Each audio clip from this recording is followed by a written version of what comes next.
This episode of the Giant Bombcast is brought to you in part by Squarespace, because it's time to turn that great idea into a reality with Squarespace. That's right, Squarespace makes it easier than ever to launch your passion project, whether you're showcasing your work or selling products of any kind. They've got beautiful templates and the ability to customize just about anything, so you can easily make a beautiful website all by yourself. But hey, if you do get stuck, Squarespace has 24/7 award-winning customer support, and they're right there to help. You can check out squarespace.com for a free trial, and when you're ready to launch, use the offer code BOMBCAST to save 10% off your first purchase of a website or domain. That's squarespace.com, offer code BOMBCAST for 10% off.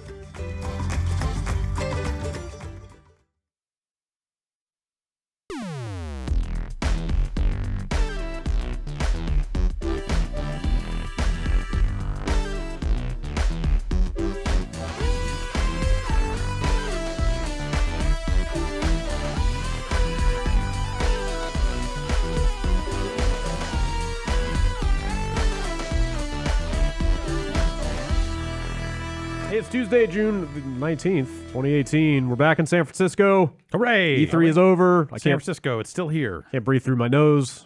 Same. Happy Rey Mysterio I Day. think I pulled something in my neck. All right, around the table, list of personal ailments. Go. Congestion and also everything else hurts. Everything hurts. I have major infections in both of my legs and Cool. Wow. Man. something in my throat. You I brought don't know a what's going on. You brought a strong game today. I had that all throughout E3 though. Jeez. I wasn't supposed to walk, but I did. Ugh. Oops. Oh, Brad, you're not going to take No, your I'm- own turn? I win already. Oh, I woke up at 4:30 this morning, startled and couldn't get back to sleep. That's always fun. And both of my thumbs hurt in like somewhere in here, In between in part. between part, and my right leg, the back of my knee is fucked up somehow, and I'm not And sure. it's tied to your thumb. Oh, you know what? My somehow? shoulder, actually, it's mostly a shoulder thing, I think, from the drive back, having that shoulder in the same position for 7 hours and then sleeping on it weird. Drive in back this by yourself weird- this time? I did. Yeah. Vinny and I had a rundown of all of our like post 40 ailments and stuff, Okay. and we found a connecting one. He's like, the weirdest one I have is this pain right behind my ear, and I'm like, shut up! I have the same thing. It was It's from holding cameras. Yeah, in we your- we in your thought it was 20s. like these headphones, like maybe these headphones Oh. in particular. Huh. Have I some sometimes sort get of- headaches when I wear glasses because the glasses, the frame will sure. push into like almost not quite temple area, but yeah. So I believe it. Shit gets weird after 40. Yeah. My feet just generally hurt. Yeah. Yeah, and I think it's just because I wear heavy boots all the time. So Did you wear? Yeah, you're kind of a work boot guy. yeah, that was a terrible idea to walk around the show floor. I can give you some foot exercises. Let's talk after this. Okay, all right, sick. You can do them at your desk. Huh? Yeah. How Very convenient. exciting. I come in one day, Ben's just rubbing Jan's feet. All right. Well, that was So my that's- first week here. So that's why building. that's why they came in early. E3 happened. Yeah. Let's talk about it. It did. Yeah. It was Not fun. a ton going on. I know we've played some games. Not a lot of news happened, obviously, but I felt like we should wrap up the show a little bit before we get Yeah. into the regular business. I went in, with pretty low expectations. We knew it was going to be, about games, not hardware or anything like that. Maybe some, price drops or something on hardware. But And then we found out about most of the games ahead of time. yeah, we found out, ahead of time. But mostly game announcements. It was overall it was good. Yeah. Yeah. Seal of approval. Yeah, I think so. Definitely some low points. Nintendo. That was Yes. Yeah. super disappointing. I feel like when A, Dan Reichert, B, Smash fan Ben both come out of Nintendo saying that was a If disappointment. Nintendo can't bring a smile to Dan's face, then they did something wrong. Even every forum thread I checked was generally pretty down on that thing. Even the stock Even- price yeah. was like, fuck this. Even Wow. investors. yeah, investors took a look at that lineup and were like, mm-mm. So we were gonna not to get all like platform warrior. We're not gonna like rank press Yeah. conferences, but I thought it'd be worth going through just the the general presentations, how they were executed and all that stuff. Mhm. But yeah, Sony and Nintendo both, I believe. Yeah, They put up pillars. They were like, these are our cornerstone games that we're going to be showcasing over in the near future. And their stock prices both took a dive. Well, over so it. the article about and like whatever, stocks go up and down. Yeah, I'm not an expert in that stuff. The one thing I'll say though is that like CNBC wrote an article about Sony's stock price taking a hit because of and they were linking it to the Fortnite stuff. Yeah. The account linking stuff. Like, people are getting pissed off at Sony about this stuff. Like, they are burning goodwill. Like, this is bad. And then I thought they were going to cave. I thought this was finally going to be the moment. When it got bad enough. Actually think this will have been the moment in we're retrospect. We're just not there yet. That gets this going. When they're writing about your stock price and connecting it to this business policy that makes less sense. Especially when when you drill down on this whole thing, it's kind of obscure for people in the mainstream business press to care about how accounts are linked in a free-to-play game. That's how big Fortnite is. But yeah, totally. Also, like that's why that's a story, is because of how huge Fortnite is. And that's the link they drew. You could maybe argue that is not true or something, but I think the idea that a mainstream reporter could try to draw that connection at all and write about it and post it to CNBC is enough to where you're like, all right, this is actually a fucking real problem. That's crazy. Perception is reality, all that sort of stuff. Sure. Like that's but also, I think reality is reality in this case. Yep. Like, that policy is bullshit. It's like crazy. When you can have PC players play with iPhone players and not PS4. Right. But I mean, like, even up to the point of, like, X platform can't play can't play with Y platform. Like, it sucks, but I get it. But once you're literally just locking out people from even playing on other platforms, irrespective of who you play with, right? Sure. Especially in a case where, exactly what you said. Sorry, like the idea, because I ran into this on the Xbox like a couple of weeks ago. And had to look it up and was like, that seems like some bullshit. Did I understand correctly that it was because of down to the wording of the error message that it wasn't clear on Xbox? Right. The error message on the Xbox was a little like, you can't play this game on this platform, but it didn't really get into why or anything like that. There was no further explanation. And so you look it up and you're like, oh, because your Epic account has been linked to a PS4 profile, you cannot.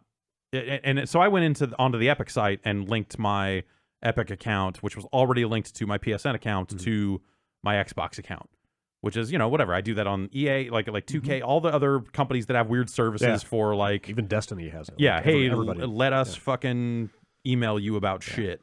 Whatever it is.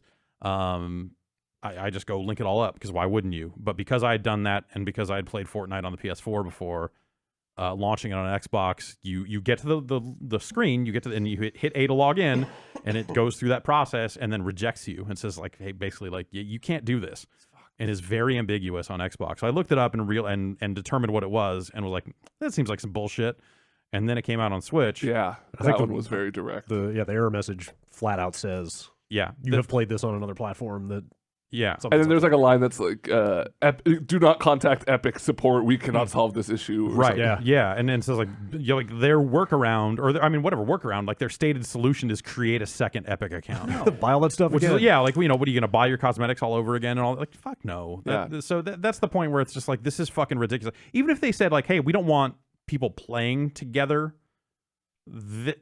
this cannot last, this whole process. I mean, I guess the business explanation is they don't want people using items they paid a different company to acquire, right? I guess. Like, if they bought those items on the PC or on the Switch or whatever, they gave Nintendo the cut of those cosmetics and not Sony. Or if they bought it on PC, then Epic got all the cut, or. But like Sony, like, they don't want people using microtransacted, if that's a word, items. Yeah, that they didn't get a cut of. But I think that's something that we're past now, right? Like, because that's something that, like, Apple doesn't give a shit if you bought some stuff somewhere else. They just don't want you to use their platform to bypass. Like you can't create a separate store on an Apple device, like Amazon had for a while, and all the other stuff that goes around Apple getting its 30% or whatever it is. If this policy is even like a bridge too far for Apple. Yeah, that's like even Apple allows that stuff. Like right now, the test flight builds of the Steam app for iOS have stripped out the ability to buy games, and and now it says, like, go to your PC to buy this game, which is clearly they're thinking if they rip out the store from the app that they'll be able to. If you just buy the game on a PC, you can then play it on that Steam app. That's the idea. I mean, Apple hasn't approved it, but that's the idea. Theoretically, that's how the Amazon Kindle app worked. I mean, that's how the community apps built on our platform have worked. We don't allow, and some platform holders on some set-top box devices where you might have to go through workarounds to get the app working, maybe have some things to say about that. Sure. but point being, like, this is I think will be the thing that gets this moving. But it's a matter of like where it moves to. Like, it seems like the baseline solution would be like, hey, just let the accounts fucking work. Right. And, if you have to create a separate progression for other platforms, but I can see why Epic would be like, no, because the minute you start creating a separate progression, when this wall falls, then they're like, oh, well, and it's already a mess. When this wall falls, some people have 2 Epic accounts that maybe they have spent money on. Right. And what do you do then? Right. Like now we have to build the infrastructure to merge accounts or something. Like, fucking come on. Or they're keeping 2 separate accounts on the back end and like, hey, here's the one that we can show when you're playing on PlayStation. Right. Here's the one we can show when you're playing on Xbox. But then what do they show when you're on PC? And what do they show when you're on these other open platforms, iOS? We're literally calling iOS an open fucking platform compared to what Sony is doing with this stuff. And so, this is something that I think, has only made real sense over the last over the last year even. It's the sort of stuff like when it was coming up a couple years back, I forget, we had Adam in and there was something in the news around that time about cross-platform play. Rocket League? Maybe it was Rocket League at the time. Probably Rocket League, and then PUBG was the first one that I started really hearing people hammer at home about. With just like PC and Xbox, you mean? Yeah, I guess. Like that, yeah. But that's a case where you could say like, hey, competitively, this doesn't make sense. Yeah. Controls and frame rate. Right. Yeah. But when you're literally talking about like, hey, they've done all the controls and frame rate stuff and split that out across platforms in Fortnite, it really is just let me have the cosmetics and allow me to launch the fucking game. Yes. Like the crossplay aspect of it is messier, and I get like why that is like almost. It's an attached conversation, but not the same conversation. It's adjacent. Yeah. But the idea that this is where we're at with this stuff, like this is where it starts to move, I think, because looking at that situation with a game like Fortnite that is the biggest game in the world right now, you just look at it and go like, man, Sony's just fucking up. And that statement they put out did not do them any favors, where they just implicitly bragged about how many PS4s they've sold. Yeah, like, it's like, hey, there are 80 million people that you could be playing Fortnite with on the PS4. Check this out, fuck off. Like that's bullshit. I have noticed a decrease in the number of times my Epic account is been tried to be hacked over the past few days. Someone tried to create a new Epic account with one of my email addresses the other day, though, so I did get that. And they now have 2-factor. Oh, so that's another option, I guess. I don't know. Like, I don't even really care about Fortnite. Like, other than it's a huge thing and that makes it interesting. But like the actual like, oh, I can't play Fortnite on Switch. Like, I don't really care. I'm with you. I wasn't going to play it to begin with, but it sucks for people who want to. It's it's bad business. Yeah. Like for the way I enjoy Fortnite, which is play 2 to 3 rounds and then like not touch it again for a week. Yeah. The Switch seemed like one of the platforms where maybe I would enjoy that. Pick it up, sit on the couch, play a couple rounds. And the fact that I can't even do that. It's only served that purpose for me. Like since I got back from E3, just want to clock in a couple of rounds and like, oh hey, just pop it in the Switch and then switch to something else. Yep. Yeah. It feels extra tone deaf in a time when it seems like a lot of big corporations are waking up to the fact that treating your customers well is just good for business. Right. Yeah. Like however cynically they got to that position, that they got there is still exactly. That's the thing too. Like I feel like I think Phil Spencer said to you something about like this. I don't know why this stuck out to me. He was talking about like telling developers that they can use Visual Studio to develop PS4 games or something along those lines. Yeah. Like, which of course, it's just like, hey, like however you use our products in whatever way we can do business with you is fine. Like Microsoft is a large company with a lot of different tendrils. Right. Like like it just feels like the era of like trying to control every piece of the pie maybe is. And I think that's the interesting thing about the way Microsoft positioned all its stuff and you're right to say like, oh, however cynically maybe they got there and stuff. Like it's right. It's I think it's appropriate to be skeptical of, a company's motivations and all this other stuff. But at the end of the day, Microsoft has stated its position on gaming, one way or the other. They got it out there. You can sit there and say like, well, of course they're saying that because they're behind, or you can take it to face value. Either way, it doesn't really matter, because they're pushing in that direction one way or the other. Sure. And they're pushing in this like more device agnostic sort of thing. And that ties into, if you look at this 10 years down the line or whatever, and you start talking about the streaming stuff and all that, like that's something that every publisher is going to be interested in, because Right now, they're all making games that are constrained by the install base of a console or consoles.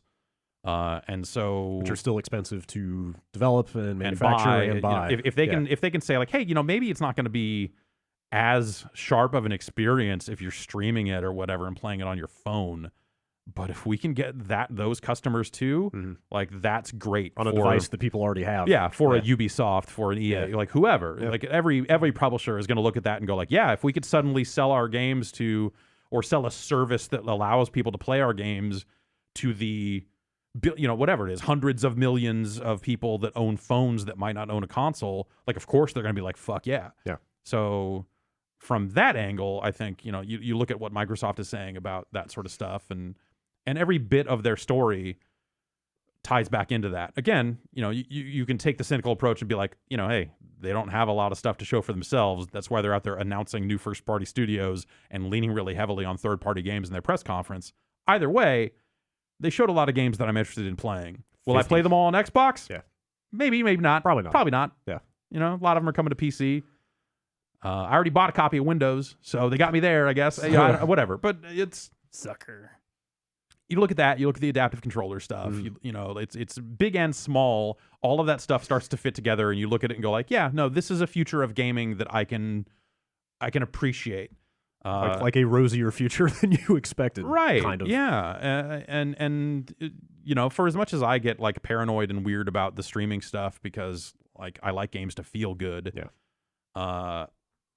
I think it's worth looking into for sure. And I get why, you'd have someone like EA out there in their press conference talking about like, hey, we're looking at this premier tier access to get our games, and hey, here's like shots of people playing stuff on a phone and all that sort of stuff. Like, of course, because at the end of the day, consoles are still pretty expensive.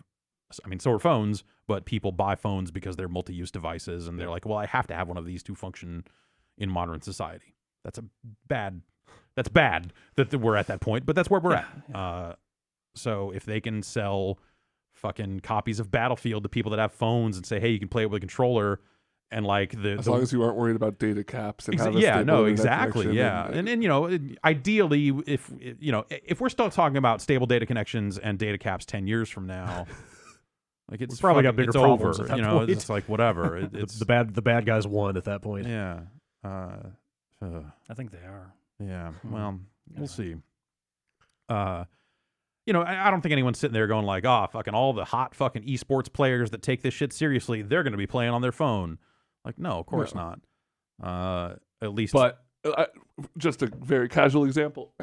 When we went to IHOP, and when I walked in, I saw two people playing Fortnite on their phone and one person playing PUBG on their phone in a very small restaurant. Just like that's where we are. Like, we're there already with those games. And right, so you can exactly. imagine, 5-10 years from now. Yeah, like I don't think anyone's going like, the right way to play Fortnite's on a phone. Like, fuck no. I don't know. But there's tons of kids out there who are like getting trained to play the games like this. Yeah. Yep. And I'm sure that there are people playing on a phone that'll fucking kick my fucking ass. Give me a mouse and a keyboard and they're on a phone smoking. Like, yeah, I'm sure that that's absolutely already the case. So yeah, I don't know. I look at that stuff and feel pretty all right about where things are headed overall, but you have these stumbling blocks in the way to get there, and I think Sony's approach to this issue has become a stumbling block on the way to getting there. Yeah. And so I that's why I look at it and go, this will not last. This can't last because everything is pushing in this direction. Phones to PC, PC to PS4 with Street Fighter V, like everyone's doing it, them to throw up this like fully arbitrary wall that is built on business and not on like actual like benefiting players.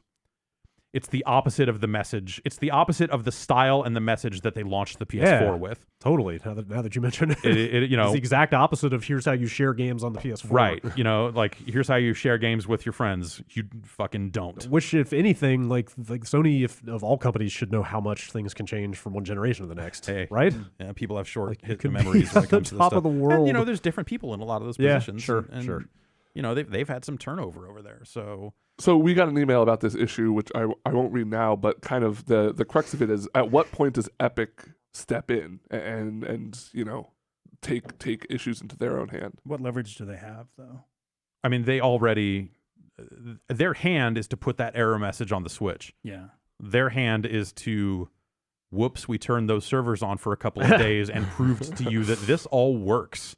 And then Not only is it theoretically possible, the work is like, done the already. work is done. They just won't let us. Like Epic has already said everything they need to say on those fronts. You know, so it's just up to players. It's just up to pressure. And that sort of stuff. And if people really care about it, then I think it's an issue that Sony can be moved on over time. When it'll happen, all this other stuff, I don't know. But I just, you look at it and just go like, yeah, this doesn't feel good. This doesn't feel right. And whether that sets a precedent for suddenly all games are cross-platform or blah blah blah, like I don't know. But you know, Sony has already allowed. You know, if you think about VR headsets as being a platform, which I think is a little iffy, you know, because they have allowed PC to PS4 crossplay before, like some of those VR games, like Star Trek Bridge Crew, you know, you can play the PSVR version against people with a Rift, people with a Vive. You know, they have to bring those together just to get the install base up, you know. So, you know, Sony's willing to do business where it makes sense for them to do business. And, you know, this is kind of the final wall. But a thing that at first, I think, looked like they were trying to starve out the competition, has instead made them look incredibly out of step with the times. Sure. And I think that's the thing that's happened. Whatever. It's been happening, but I think that's the spotlight. Like Fortnite is the big spotlight moment of them fucking up. Yeah. And we'll see what happens. I don't know. Yeah. All right. I have to confess I haven't put a ton of thought into how we should proceed here, but I kind of wanted to just like go through the press conferences, the big companies. Yeah. Okay. See what everybody thought. Not necessarily like rank them or anything, but you know. Sure. We can give our thoughts. Yeah, I hate putting one up against the other. Yeah.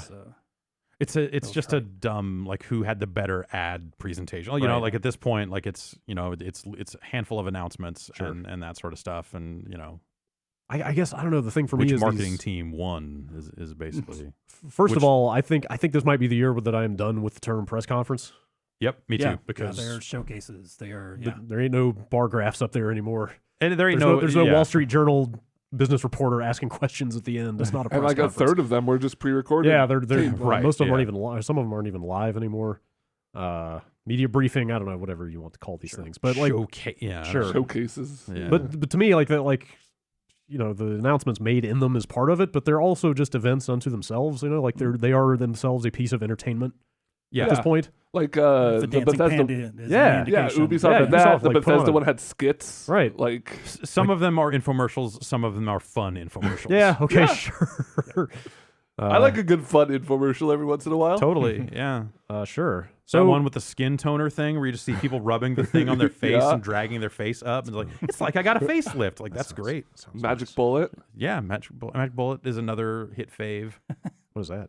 It's a little, It's a little mini blender. It Okay. really sucks. There's like a drunk lady there. Get one of those space age towels that can just keep absorbing water and never stop. That sounds fun.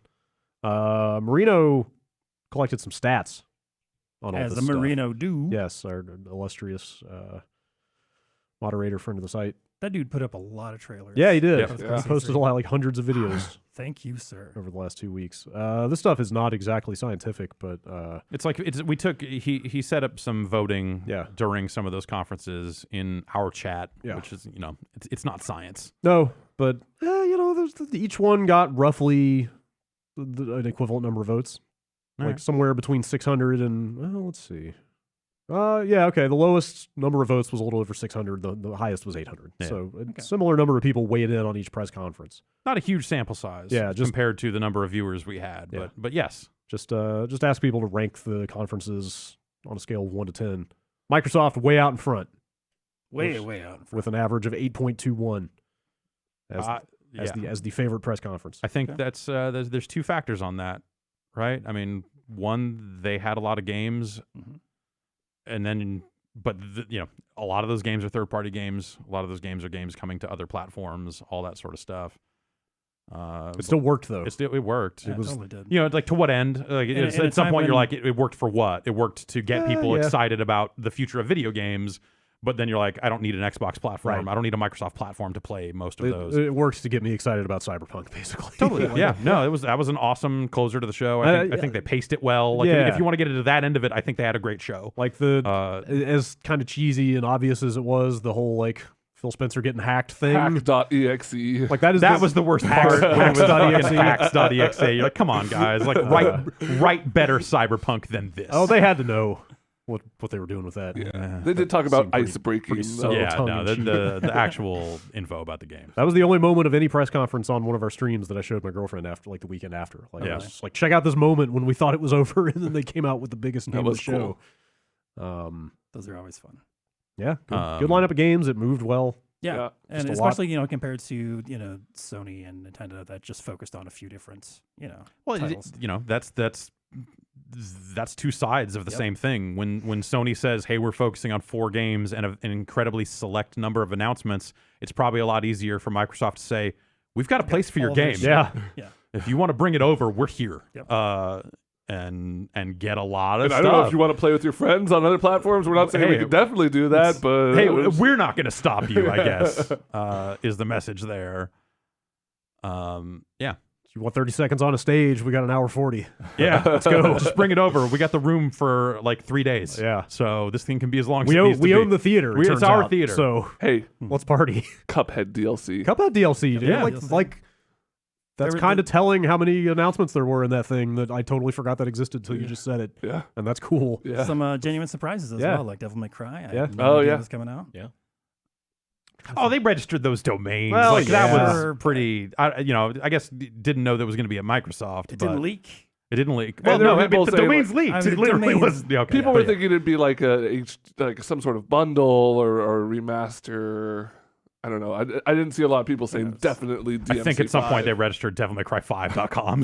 So I was going to that thing going like, this is probably where this is going to show up on account of Sony having 4 games. Did anyone see that game there? Was that playable? I don't think it was there beyond Which one? that trailer. Devil May Cry. No. Yeah, I don't think so. There were a couple things that could have been better. I think they could have said like 1 or 2 more things about Halo Infinite. Sure, maybe like one thing about it. like anything about it. Well, I think it was like some of the stuff that got distributed afterwards where it was like, that was where this picks up from the events of Halo 5 stuff came from, right? Oh, really? Yeah. Yeah, so I guess So this is the sequel to Halo 5. we are to think of this as Halo 6 and beyond, I guess, right? Yeah. Is that the idea? But something more than, More than just a Halo 6. This More is than just Halo the end of a 6 as a trilogy. service? Yeah, I mean, they talked about, I think they said something about releasing it differently than other Halo games have come out as well. So, Whatever. It got overshadowed by Funko Gears. Yeah. That whole Gears segment, like, don't shit on people's fun. hey, it's Gears for everyone. Yeah. Even people that like bad stuff. Hey, do you like bad stuff? We've got a Gears for you Got a too. Gears for you. We got 2 games for people who like the good stuff, and then 1 for the rest of you. You know who you are. Was it like 3 Gears games? Like rapid fire? Yeah. That's I kind thought of cool. Gears Tactics might be kind of cool. Yeah, That's a cool That's idea. a neat, You know, there's a lot of weird weapons in that setting that you could be cool with. Right, And and That's an And- XCOM-like, right? Yeah. looked like Sorta. that. Maybe more controller driven or something. Okay. I'm not Is sure. that one coming to mobile at all? Or Got the sense is that that was just an the Xbox pops? PC game Oh, okay. because they announced the Funko game as a mobile game and they didn't Mhm. say anything about mobile for the Tactics. Yeah, don't worry, Jan. You can play Funko. Oh, okay. It's probably going to be the same thing, right? I'm sure. Oh yeah. I don't know, like Gears is literally a game about hiding behind stuff and shooting people, just like XCOM is. I would play Gears Funko if I was a normal Gears guy, just chainsaw gunning all these Funko Pops. What do you think's in there? Inside? Confetti, Okay. like Yeah. like a Ricin. party ball. Spaghetti, maybe. I It's don't know. inside all those Funko Pops. That's why they're chemical weapons. don't buy Funko Pops. You're just spreading it. It's dangerous. One day they'll all activate. Yeah. You'll see. Just kind of scrolling down. You'll all see. Last day at E3, I saw one booth just stocking, just full of Funko Pops, and like they couldn't move any of them. Yeah. Okay. Yeah, this was the first time they were like selling. They had a Funko booth. Yeah, they at had- E3. Yeah, like They had, like- Champion was there selling sweatshats Yeah. and stuff. It was It's a strange weird show. man. Wait, what? Headphone companies and Yep. 5-hour energy. Yeah. T3. I need more than 5 hours. Yeah, it was a good show Mine overall, too. for sure. And I think I said it when we were watching that stuff, but prior to the show, the thought of like a sequel to Gears 4 was just like, man, Gears 4 still feels relatively recent. I don't know.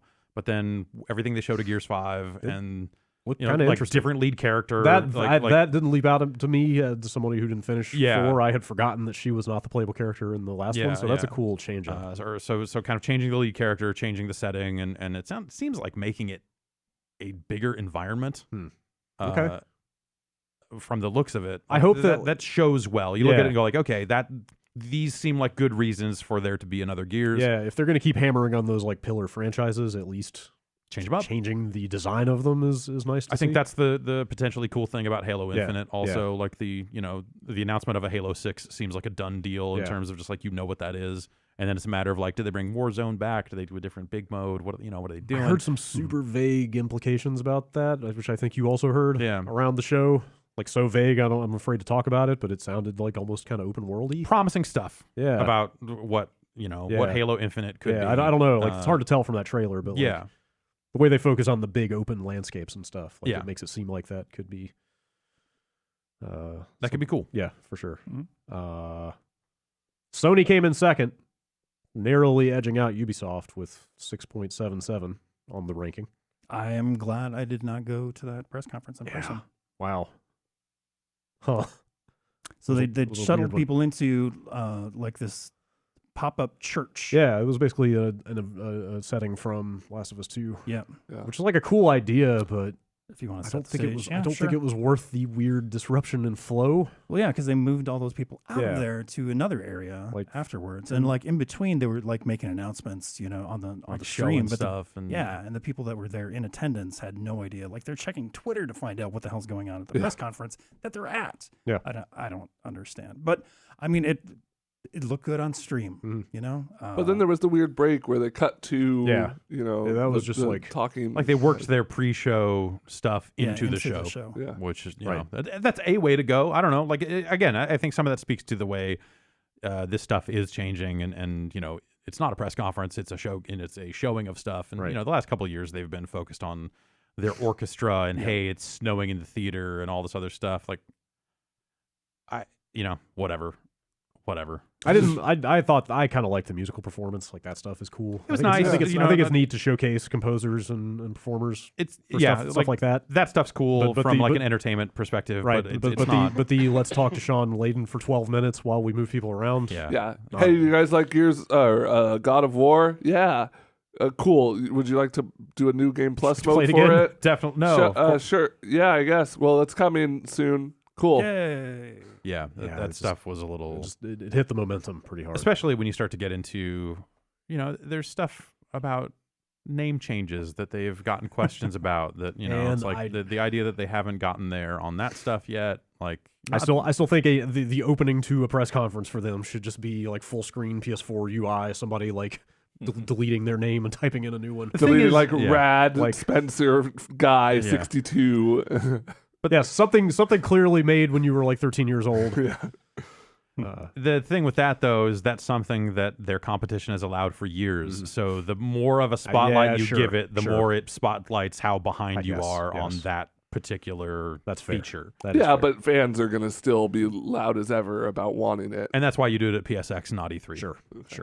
Where You've already got the faithful there. They're not going to Yeah. condemn you for. you do it when the business reporters are a little less focused on it, I Sure, guess. E3 sure. is still maybe the thing. So, yeah, I would like to see that, but I guess I get why you don't. Sony, do I that here. thought Sony had a really strong lineup of games that was just undermined by their weird format. Yeah. Yeah, I'm trying that's I could say that about all of E3. There were a lot of really strong games that I came out of that show wanting to play and feeling really good about. In some cases, like I don't need to know any more about Spider-Man now. Yeah. I don't need to know. I don't need to know much more about Cyberpunk. Like I will try that game. Sure. I will play that game. I will live that game. Hey, Last of Us 2 looks like Last of Us 1. Yeah, and another case of like I feel like I know most of what I need to know about Last of Us, and I can look at it and go like, okay, I didn't much care for the first one, and this looks fantastic. Like the animation's fucking tremendous, but it's not, necessarily drawing me in. We got our first Death Stranding gameplay. Sure, yeah, that guy walked. He walked. He was hiking. He got a mummy. I can't Yeah. believe we're coming out of that Carrying press stuff. conference saying that maybe Death Stranding was the weakest part. Yeah. That was not a great look. Yeah, I definitely preferred the weird trailer that led up to it, and then the more they talked about it, it was just like, what? Like, I feel like a hypocrite because I was saying going into it, I don't want another weird trailer. I was like, all right, you need to show us something more tangible than that, but then they did, and I wasn't into it. Well, so. I think that's the danger you run into when you're building your show around 4 games. 3 of those 4 games are fucking bangers. And then Death Stranding, you're going like, whatever. I'm sure some people are like way into that and are still on board for whatever Death Stranding is. Yeah.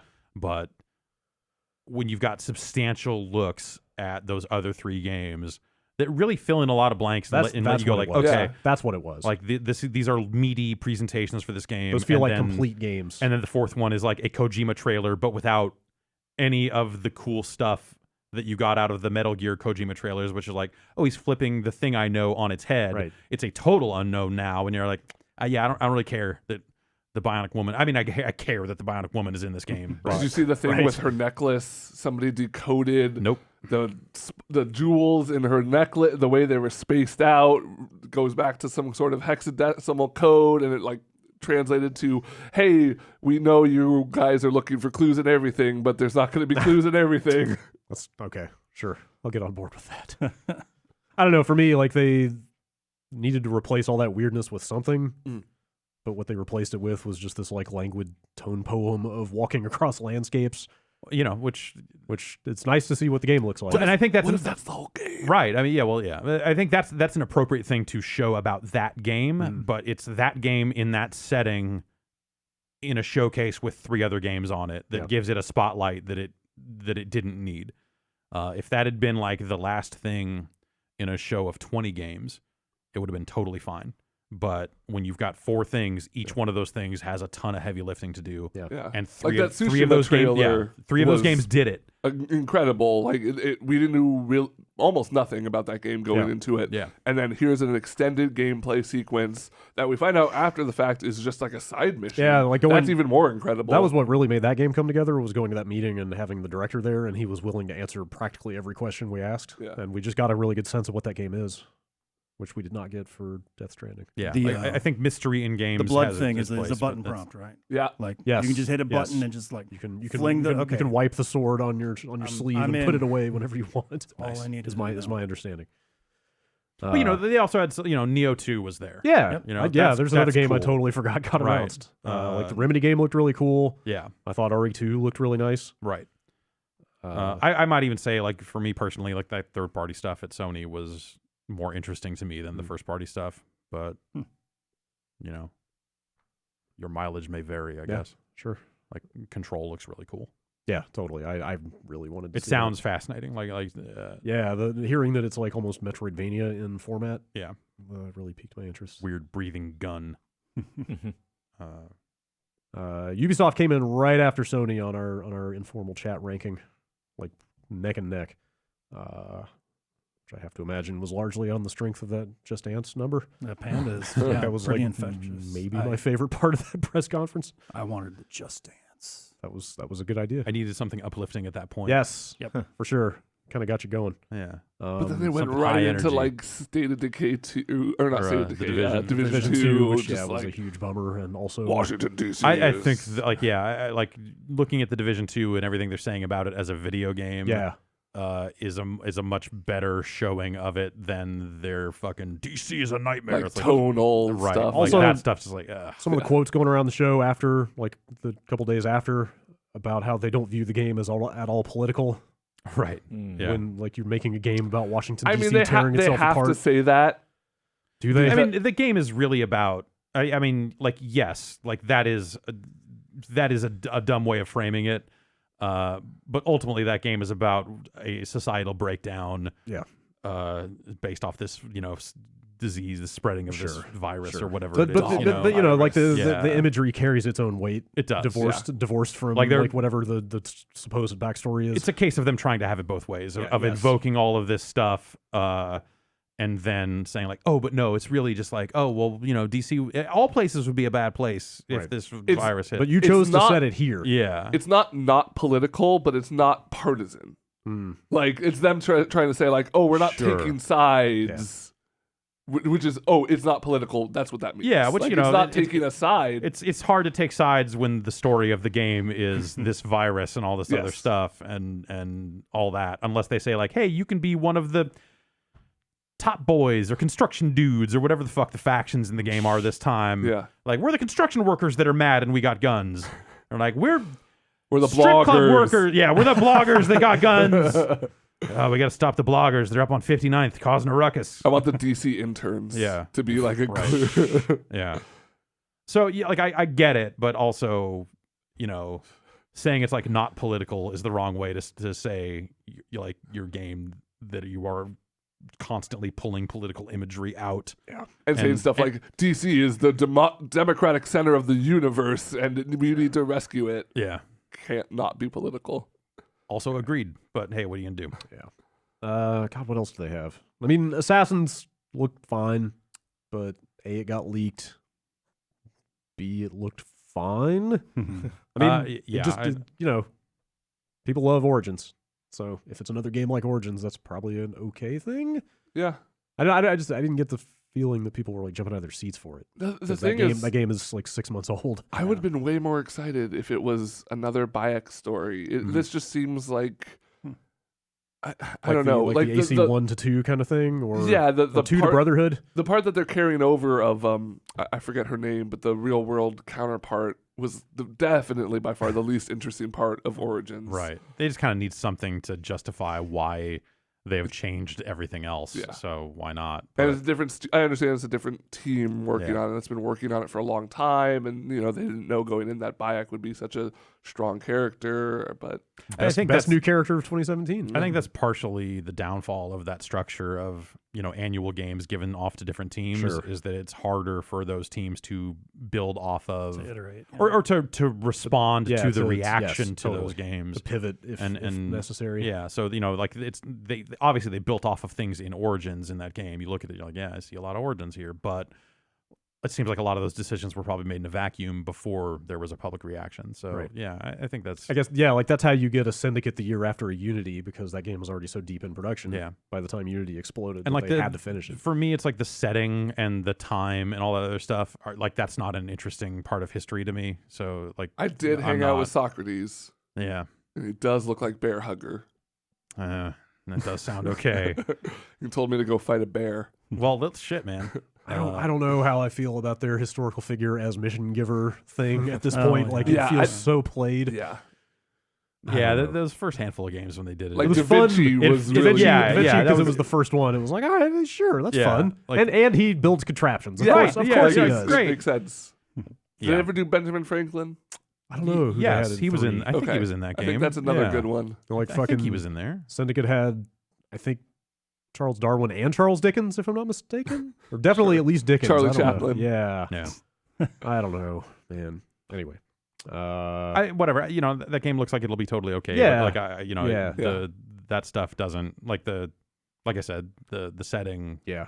I just, man, if they had taken another year off of that one and instead come out with like a really well-considered Watch Dogs sequel that went in some interesting direction, I Fuck, don't dude, know. they're probably still working on a Watch Dogs sequel. Like, don't worry about that. Oh, I'm sure they are, Yeah. but like just in terms of things to get excited about. Sure. Lock Dogs. BG&E, I think, is a weird one because they showed way more of that behind closed doors, which I managed to sneak into Mm-hmm. than they did. Like, it was so hard to see at that briefing unless Mm-hmm. you were in the audience. That, like, that kind of seems like their big game, but they're not ready to quite show it yet. Big takeaway was Evil that you don't G. play as like any of those. Yeah, it's just a created character. I mean, Vinny obviously gave a pretty thorough rundown on our live stream already, but anyway. It sounds interesting. Yeah. You know, but yeah, what they're showing is so early at this point. You're like, is that a 2020 really? You know, that doesn't even look like a 2019 game at this point. That You're like, demo all right, had a who knows? very tech demo-ish vibe to it. Yeah. Of like, look how fast we can go from city to planet to orbit to galaxy. You know. Yeah. Bethesda ranked 4th, which I'm kind of surprised by. It's not points wise. It's not far behind Sony and Ubisoft, but I mean, the thing is, yes, they had a bunch of announcements, but it was just like, yeah, we know you're going to make another Elder Scrolls. You're not really... Well, I I mean, part love- of that was you to know. kind of silence people to, you know, because they're asking. It's like all there the are time. a lot of people who don't, because they haven't announced. They're like, are you ever going to make another one? But they're talking about 2 next gen. I think it is Right. like they announced 3 games for the same studio, and I think that's hilarious. Yeah. Like, here's the game they're putting out this year. Here's the one they're going to make at some point in the future, and then here's the one after that they haven't even started on. Like, we didn't even get enough clarification on the Wolfenstein stuff, which Right. is definitely coming out soon. Didn't they say next year? I think. for Yeah. that? Yeah. I think that there are a couple of different ways you can go when it comes to like how you announce your games. And I think the trend over the last couple of years have been to show stuff late, especially Bethesda. You look at Fallout 4 getting announced and when it got announced to when it shipped. And even Fallout 76 to a certain extent is kind of right there. And I like the idea of a short PR cycle of like, hey, we announced this game and it's coming out very soon. Like, I get it. You don't have to spend a ton of time explaining it and talking about it. It doesn't have to be months and months of like drip-fed reveals and all this bullshit. But I also think the other end of let's stop being so secretive about what video games we're working on is a better way to go. You look at like the movie industry and how out in the street all that news is. Yeah. Like how many Marvel movies are in, right. we know that are coming out. And they've got next dates year. for that shit Yeah. and all this other stuff. Obviously, games move around and all that stuff in a way that movies Usually don't. Yeah. But like in terms of just like, hey, this is in pre-production and this is in production and like we know stuff about movies way ahead of time. There's no need to be super secretive, especially about Starfield, which is already leaked. Right. And hey, we're gonna make another Elder Scrolls game. Like there's no reason to keep that a secret. But Bethesda has been pretty susceptible to leaks. Yeah. Like parts of Fallout 4 leaked. Like Definitely, year and a half like ahead all of the time, 76 stuff leaked. Yeah. Starfield, the name leaked, and the basic premise of it Rage. leaked. Rage, of course, leaked. So at some point, like, just why keep it a secret? The other And thing it still leaves room for surprises, like little like things here and there. Like, hey, this is coming out. Right. in But when a it comes couple to your months. big tentpole franchises that obviously you're not going to give it up. Like, hey, guess what? There's going to be a fucking Gears 6 someday. Maybe they won't call it Gears 6. Gears Infinite. Yeah, there will be a follow-up to Gears 5. Like, I hate to fucking spoil it for you. But, like, at some point, like, just get on with it, with that stuff. We don't need to... Leave more room for Andrew WK. I get you. Yeah, sure. They got Andrew WK. The thing that occurred to me about Starfield is that that studio has such a rabid fan base that has gotten very used to a specific cadence of Elder Scrolls Fallout, Elder Scrolls Fallout, Yeah. and they're really going to be looking for another Elder Scrolls. That if you made people wait another, say, 2 or 3 years, so they are fucking dying for the next Elder Scrolls, Right. and then they're like, hey, we made the space game instead. Sure. People could be, the reaction could be poor. Yeah. Like, a lot of Yeah, people yeah. could be disappointed that they didn't get their next Elder Scrolls, so... Sorry, they've already disappointed me with Fallout, so I want them to taste sure. it. I wonder if they felt like they needed to come out early with this thing to get people used to the idea that their next game would be something different. Maybe that, Give it that's- time to sink in. I could see that. You could also see them looking at Fallout 76, and even if they didn't necessarily talk about that game as thoroughly, I mean, whatever, they spent some time with it, but at the same time, it felt like there were people coming out of that thing confused, like still expecting, like, well, of course it'll have this thing that Fallout has, like, no, they're, like they were out there saying, like, there are no humans in this game that aren't actual players. It's just terminals and robots. Right. And I think there are people who are Fallout fans that maybe still missed that part that are like, oh, I can't wait to see that. And you're like, no, that's not this game. So if they're anticipating some of the reaction to Fallout 76 being mixed, sure, like it already has been, then maybe getting out there and saying, like, here are the next 2 games from this studio after we try this very different thing. We're doing this other thing that's very different. And then, we'll eventually make the thing. Of course, by the time Elder Scrolls 6 comes out, who knows what video games will be. They will all be online. Yeah. The dollar flu will have infested Tamriel. 280 eddies for a copy of Elder Scrolls 6. But I saw some people being really down on them and like announcing those games and saying nothing about it. But I'm totally all for it. Yeah. Like, they'll have time. Those games aren't coming out anytime soon. They'll have time to do the thing that they wanted and dig into those games later. Right. They're just not the focus right now. Like what? Like even Starfield is still in like pre-production, right? So that means Elder Scrolls 6 is probably just that flyover and that logo. Yep. And someone going like, I don't know, what if you could make skooma? What if you could make What if we had a Make quest Skooma. line where you like worked for the Dark Brotherhood? I don't know. Shit, man. Sure. Like, why not? Yeah. So I bet Todd Howard knows where it's set. Like they probably got that figured out at least. Narnia. Or maybe not. Who knows? I did like the sort of like weird Q&A format they used for Fallout 76 of just like here are sort of like 4 bullet points we want to hit. yeah, Like coming off the weird Anthem presentation and just going like, what the fuck is that game? right. Like that was at least a good way to run down a game that people had a lot of questions about, even if they didn't hit all the details. I don't know. In general, I thought they did a good job of having a lot of surprises at their thing, even though all their big stuff leaked at Right. the time Doom Yeah. 2. or got announced. Yeah, like They have to yeah, do Doom yeah. and like a new a Wolfenstein. new Doom, like, a new Right. Wolfenstein. Which again, most people, of course they did.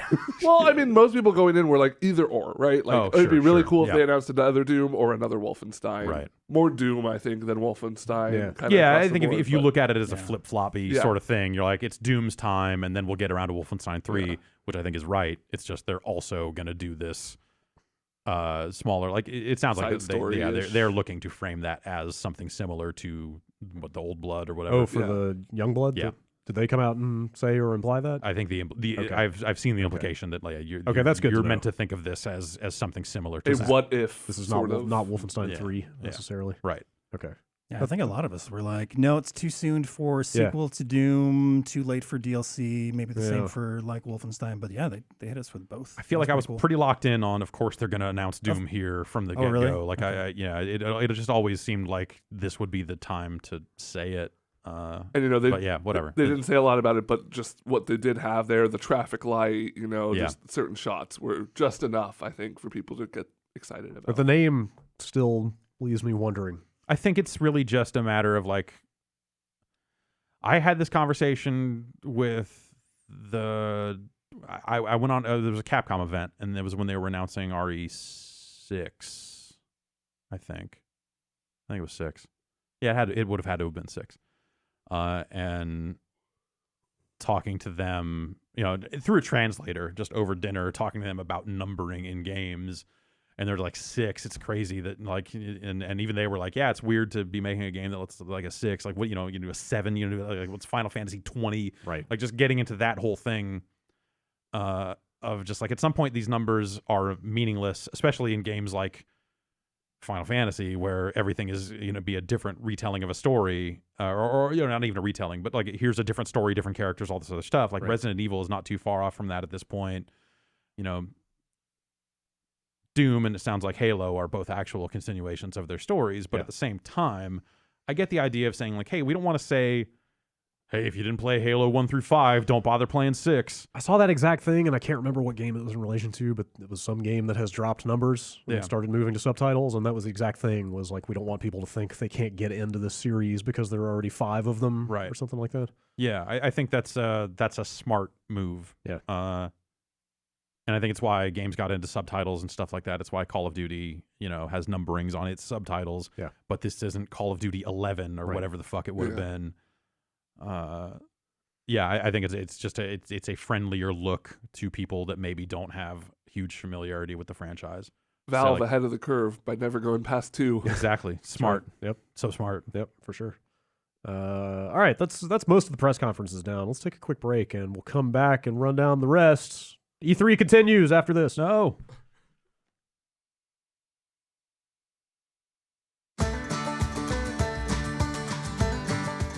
Once again, it's time to turn your dream into a reality with Squarespace. Because Squarespace makes it easier than ever to launch your passion project. Whether you're looking to start a new business, showcase your work, publish content, sell products, anything, Squarespace is the tool for you.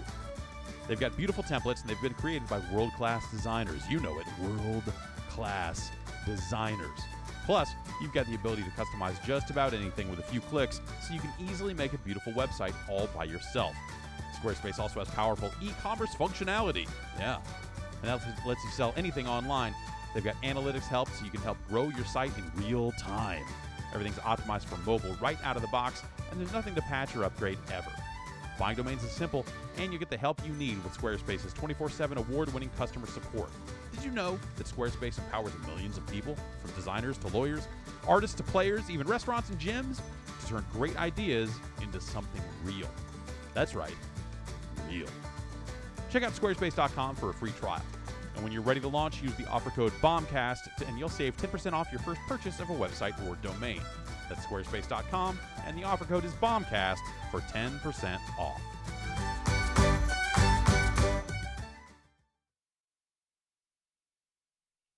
All right, it's time to wrap up this E3 wrap up. Save the best for Shaka. last. No, that's exactly the opposite. Oh, I thought we were going worst. Okay, whatever. Oh boy, Ha. you're playing with fire. According to the Giant Bomb users, the ranking of press briefings so far: Microsoft, Sony, Ubisoft, and Bethesda. Next up, Nintendo at 5.5 points. I get down and dirty with some details. Yeah. Mario Party, Which Super. Which then they didn't even have at the show. Apparently Yeah. They had a No, stage no. demo at the Treehouse. I saw. Yeah, well, where I they saw showed a little bit more Steven of it. Totilo wrote something yesterday about maybe it wasn't Mario Party, maybe it was something else, but he saw some form of those two Switch Oh, stick them together so things happen across both screens games. yeah, But actually, the wording almost made it sound like that was a different game, or maybe just some kind of tech demo or something. weird. Maybe they were showing some aspect of that stuff to some writers or something. But Yeah, maybe people that took the pre-brief or something. I Yeah. don't know.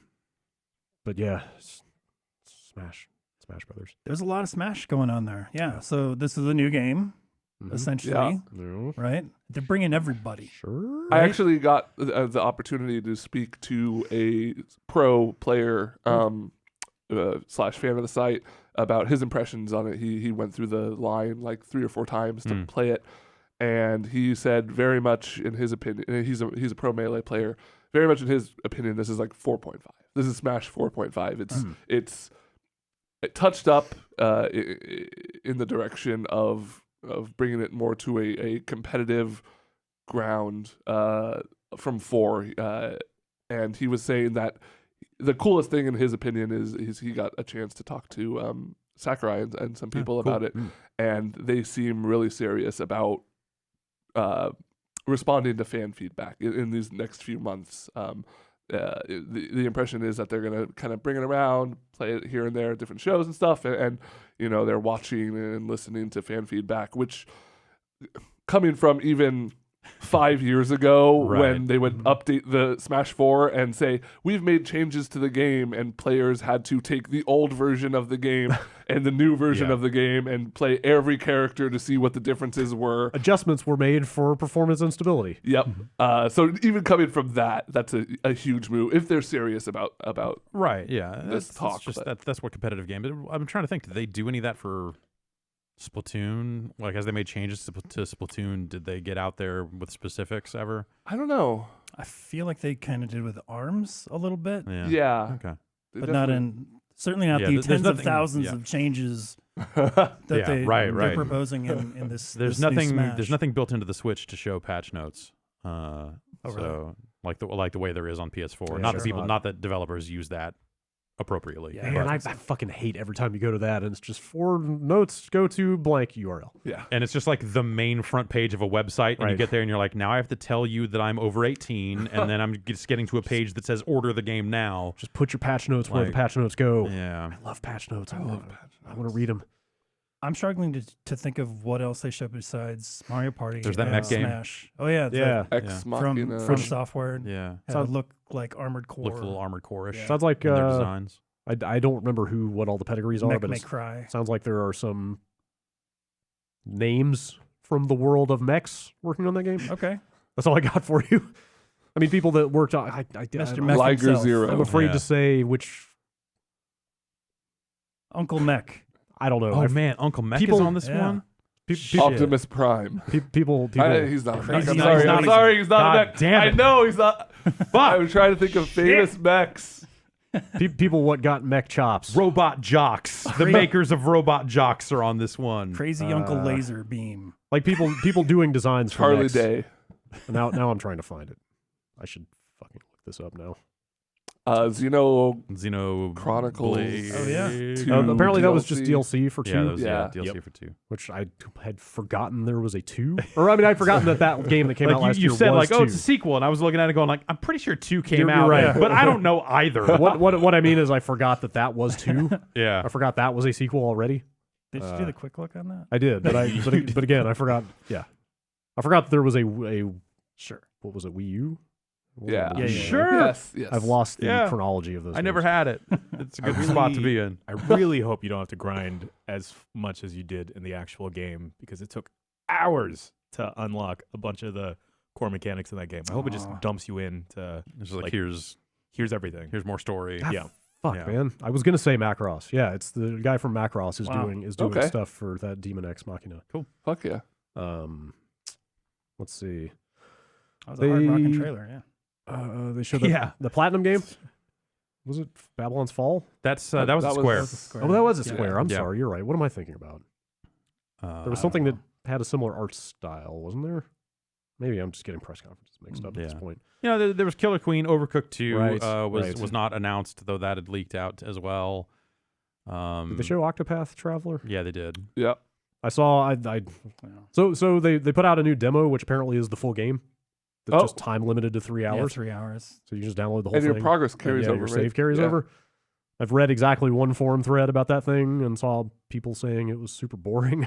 Oh, really? Yeah, But I we'll saw see. kind I of thought I tepid read reaction. the first one Yeah. was really boring, and that this one was better. But Yeah, I'm anyway. afraid to try it out. Yeah, I want to devote 3 hours. I don't have 3 hours, yeah, man. that's fair. I think Nintendo's showing, whatever. It was hurt by the games they already have announced. Yeah. It Yeah. was less about. Yeah, no shows. Yeah, it Was was the it was problem. like no shows were the problem. Yeah. I think going in, I was like, man, they've got room to make like one more big announcement here, and that would be cool. But not only But they did didn't even not cover the do existing that, bases. Yeah, they didn't hit the Metroid 4. They No didn't Bayonetta. hit Bayonetta. God, I forgot they're making a new Bayonetta. that Yoshi game Yoshi. vanished. Yoshi. So yeah, I think that stuff is, and this was another case where like someone was out there, like business was out there writing articles saying Nintendo stock is like down, like was it 7? I don't know the exact number, but it was a fair it amount. was more than that Sony drop. Yeah. It sucks because the Switch is kind of on an upward tick right now. The last couple months, I feel like there was a huge drought for me personally. Yeah. For the Switch, and now with Yoku and the Octo Path, the Octo expansion stuff, and Splatoon, like there's a lot of Switch games coming out right now, and so it could have been a nice way to ride that Tennis. high into tennis. Tennis is just about out. That's right. They spent time on tennis, even though that's almost out. I guess I don't really feel that the Switch has been on an upward swing because I'm playing all those games elsewhere. Yeah. So for me, I'm looking at the Switch and going like, there's not much on here that I'm not playing somewhere else already. And Maybe it's only because I knew I was going to be on an airplane. right. Yeah. And so I'm looking at it and going like, there wasn't really much here beyond Mario Party and Smash Brothers, two of my favorite franchises. So yeah, it's I think but even people who are not as averse to those games as I might have been over the years are coming away from it pretty bummed out. Yeah. And Still over what? it's just a momentum killer when you look at like what Nintendo had. And this is the start part where you start to like work backwards and go like, maybe they shouldn't have had Zelda and Mario in the same year. Maybe if they had pushed The thing is, one though, of those games like, into this holiday, maybe a couple years ago was the first time they started getting vocal about like E3 isn't as big of a deal Sure. for us. We're gonna have these these directs throughout the year, like 3 or 4 of them. Yeah. They just had one a few months ago to talk about Pokemon and something else.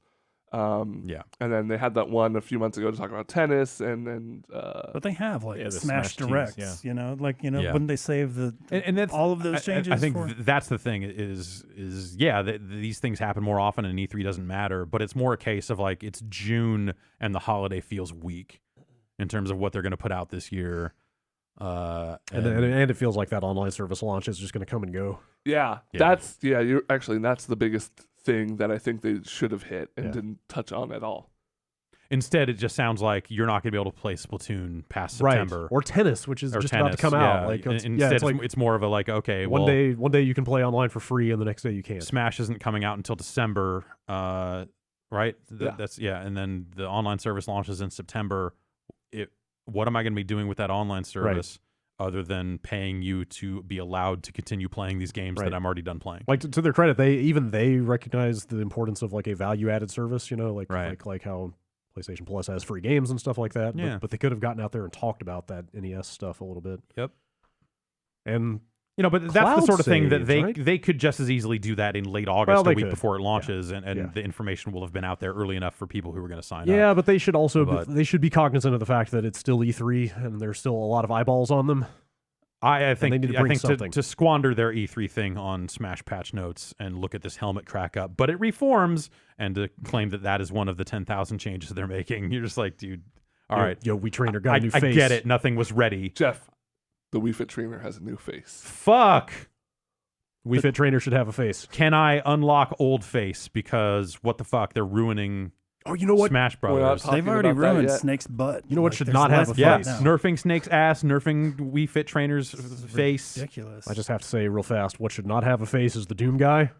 Mm, I launched Quake Champions this morning Yeah. randomly just to look at it, yeah. and they've added the Doom guy, and you can see his face through the visor. What the fuck is that? Is it like a Doom guy wanna shouldn't know. have a flickery face. flash thing? No, or is it you like can just see the see contours. a full face. Yeah, you can see the contours of just a Doom like face. shadowy, in there. or No, or is you it can like kind of it's you can make it's- out the features? Okay, huh. I don't want to see what Doom guy looks Yeah. like. Doom guy always Well, his face was on the screen on the for bottom. hours. Like They his should have face was on modeled the that. bottom center. Yeah, They should have okay, just yes. modeled that pixely face in there, and then I would have been happy. Anyway, If that's not an unlockable, if that's not Yes. one of the cosmetics, because that game is. That game has got some cosmetic. I played some more of that. Yeah. A couple days ago. they just they extended the free whatever period for another week yeah. today, Huh. based on overwhelming response. They said, Oh yeah, that's but then I saw people saying, "Yeah, there are still bots in matches every time I play." totally Like, I don't know. like it's. I played some of it and got into a match with mostly people, but it was I did not get the impression that the people I was playing with were new to the game. Let's say that. Okay, sure. Uh, Anyway, that was Nintendo pretty much.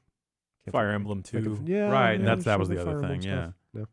It's like a handful of things, but none. I feel like there's no one world-beating heavy hitter. Look, holy shit, this thing's coming, Yeah. and that was the thing they probably Just give needed. us a new Advance Wars. They could have trimmed. What if they announced a new Advance Wars? They could have trimmed any number of minutes off of that Smash thing and still gotten the exact same impact. Like it didn't need to be that long to meet the needs of those players. So instead, you look at it and go like they literally had nothing else they felt was worth or deserved to be shown. They like booked the Yeah. time ahead of time, and Yeah. we're just like, ooh, actually. And if they had gotten out there and said like, "Hey, Bayonetta," even if it had been a little throwaway moment of just like, you could have had Reggie or somebody up there going like, "Hey, we're still working on Bayonetta." Yeah, literally just say the names of team the is games. hard at work on Bayonetta, and you could read into that as like we didn't want to interrupt them making the game to make them make a demo for E3 and to crank out another trailer. We just want the game to get done. Like that's a totally reasonable thing to say now. I think like people have come around on the idea of just like, hey, we didn't want to make them throw away a bunch of months working on a fucking demo instead of finishing the goddamn game. Like it makes sense. They could have said that. Them bringing out Star Fox during the Ubi conference was maybe more exciting than anything that was in that Nintendo. Yeah. And we didn't get to see the president. He didn't make his appearance on the stream, which is a little bit of a bummer. Yeah. I mean, that's like a weird, very niche, for us It's like, thing. they've got but it people would have that- been a nice. But when when he got named, they did that PR campaign to kind of humanize him Yeah. and say like, oh, he's the first young president we've had who grew up playing the Famicom and yeah, he it would have speaks been fluent cool if he was English just and like blah blah blah. said, Yeah, like threw away like a 2 lines Yeah. about the Switch and totally. Yeah. Totally. It was not to be. Just get him up there and be like, the Switch, it's good. Boom, Just have done. him come out. y'all Snap, like video Yeah. games. done. We got one of those. Check this out. He just picks up the Switch and the game switches to the. Yeah. Check out how it works. He just reads off the entire patch notes for It's Smash. easy to share games with your Something friends. simple. Square Enix came in after Nintendo. That What thing happened was there? fairly. They had some Kingdom Hearts. Yeah. Hell yeah, they did. Yeah, they did save a different Kingdom Hearts trailer for that thing. Jan was See that getting pirate mad one? over Do you, there. wait, hang on. Yes. Do you like Kingdom Hearts? I That's fine. a fan brought It's this okay. up. It's a that it may complicated just question. It's okay. It may just be the nostalgia for it. Maybe. It could be that, but I think I like it. Okay. Either Yeah. way, you guys were up there, poo-pooing the Kingdom Hearts. Abby had to calm me down. Yeah, seriously. We had to restrain Jan. He got heated. She was true. like, What "I'll do you put think this on about the vlog." Dark Aqua? Donald Duck doesn't have pants. And Goofy's there. That's cool, right? It's just nostalgia. Donald Duck's a mage. It's maybe just nostalgia. It might just be nostalgia. I'm too scared to revisit it. Yeah, you should be. I saw somebody post a image guide of here's what you need to know about Kingdom Hearts based on all the handheld games that like aren't in the numbered. Right, yeah. Because I guess that's where they introduce most of the plot. Yep. Birth And by like Sleep. the main Yeah, antagonists and stuff. 358 over 2 days Yep. Sure. or something. Oh, You guys are boy. real fans. You know the It's games. terrible that like that specific number is burned into our heads. It's because I wrote a preview of that game at TGS one year. Okay, That's yep. why. Was the quiet guy at Square? What is that? Yeah. Quiet Man. Quiet Man. That sounds kind of interesting. The library man. Now you're talking. I really thought it was a new bouncer. It kind It of sounds is. like it Yeah, kind of that's is. what I It's like thought, it's yeah. short and meant to be finished in a sitting, and I think they said you can replay it different ways. Okay, different way. I think they said you could replay it. That's where we Yeah, got if the you want platinum to. game though, right? Yeah, Yeah. Babylon. That's where the platinum game Yeah. is. Mhm. Babylon's Fall. But I wish they had said something about that. Yeah. Yeah, and they showed Just Cause here, Yeah. or I guess that had already been shown. Was that at Microsoft, or was that did they hold that for Square? I forget. I'm not sure. Maybe that was the first we saw of it. I think that was the first. Beyond the leak. That game sounds interesting. That looks cool. Yeah. Tornadoes. but are I cool. said all that about 3 Yeah. as well, and was disappointed in 3. So I hope this is cool. What else did they All their have? stuff about hey, strap balloons to it, hey, strap boosters to it, like is getting into this weird Gary's Mod territory of fucking I don't know, bolt shit to your shit and see what happens, Totally. and that could be really fun. The Final Fantasy Monster Hunter crossover thing. Yeah, Right? Yeah. sure. That's on both sides too. So Monster Hunter's getting like a new monster to fight, a behemoth, I think. Oh, From- like a Final from Fantasy 14, behemoth? That's or- cool. Yeah. Okay. That's fun. Yeah, Now so- I'm that guy where it's just tweaking my Hey, nostalgia. but like that's the thing. When companies work together and do this kind of crossover shit, it can lead to cool stuff. They know what they want from the other company. Yeah. They're like, "Oh, we want to put this thing in our game because Right. that's cool." It's just stupid because I roll my eyes at crossovers I don't care about, and then they find one that I like, and I'm like, oh man, Right, yeah. sweet. When that stuff's done well, it's fine. Yeah, and, sure. But hey, it's another clear example of companies that would otherwise be competing, Yeah, doing a fun thing for people that play video games. sure. Some people could stand to learn some things from that. Yeah, Right. people like to have fun. It turns out. Yeah. Do they have anything else? I think that was about it. They didn't have the Final Fantasy remake No. stuff. Oh, They had 14, a new 14 yeah. campaign. Yeah. Oh, right. Yes. Yeah. Tomb Raider. Yeah. Yeah. They had Tomb Raider. some stuff, but it was not. It was kind of not super invigorating. I think if you're just gonna, It was one of the most boring ones, just because there was, it was pre-recorded. Yeah. And it was just kind of like trailer, Right. trailer. Not a lot of flair. Yeah. Nope. Yeah. No pandas. No Yoko Taro in his crazy mask on stage. Saying we're making a sequel to Nier. Yeah. All right. Think about that. If that had happened, it would have been one of the most exciting things to happen at E3. And if it happens next year, that'll still probably be like the very idea that that's where Nier is at. That it's like, oh fuck yeah, they should make another Nier thing. Oh, they showed it on Xbox. Yeah. Yeah, that's true. To be fair, I think that goes for whatever he does next. Totally. Yeah. Yeah. Regardless of yeah. what it's called. You're right. But the name recognition of Nier, I think, would That's great. the name recognition of Nier. It's cool. That's fucking awesome. The world is upside down. Yeah. All right. EA rounds out this list Sure. with the lowest score according to the Giant Bomb users of chat. Yeah. Who chose to vote? Yes. Yeah. I like when they announce and ship a game simultaneously. I'll give them that. They did that. Oh, with, right, They did they that with with Unravel. Unravel, yeah. That was kind of cool. Anyone Yeah. hear anything about that game? I played the tutorial. I wish I had had more time to put into it. It's cool. You switch between characters if you're not playing co-op. Right. Like it's literally just the other character just stands there stationary, so you just hit a button to switch between. Hmm. They kind of throw a lot at you though. There are physics where you can both hang on yarn on opposite sides of a platform and swing. You can make a bridge out of yarn and use it as like trampoline. Like there's a lot of Huge. mechanics there, but I need to dig into it some more. No skate. Yeah, no. Right. Yeah. Well, that's didn't that Session game show up somewhere? Yeah. Microsoft. Session showed up Was at it at Microsoft. Microsoft? Okay. And that's a game that I think got kickstarted, and Yeah, they had a it did. demo out. It did, yeah. And the demo was interesting.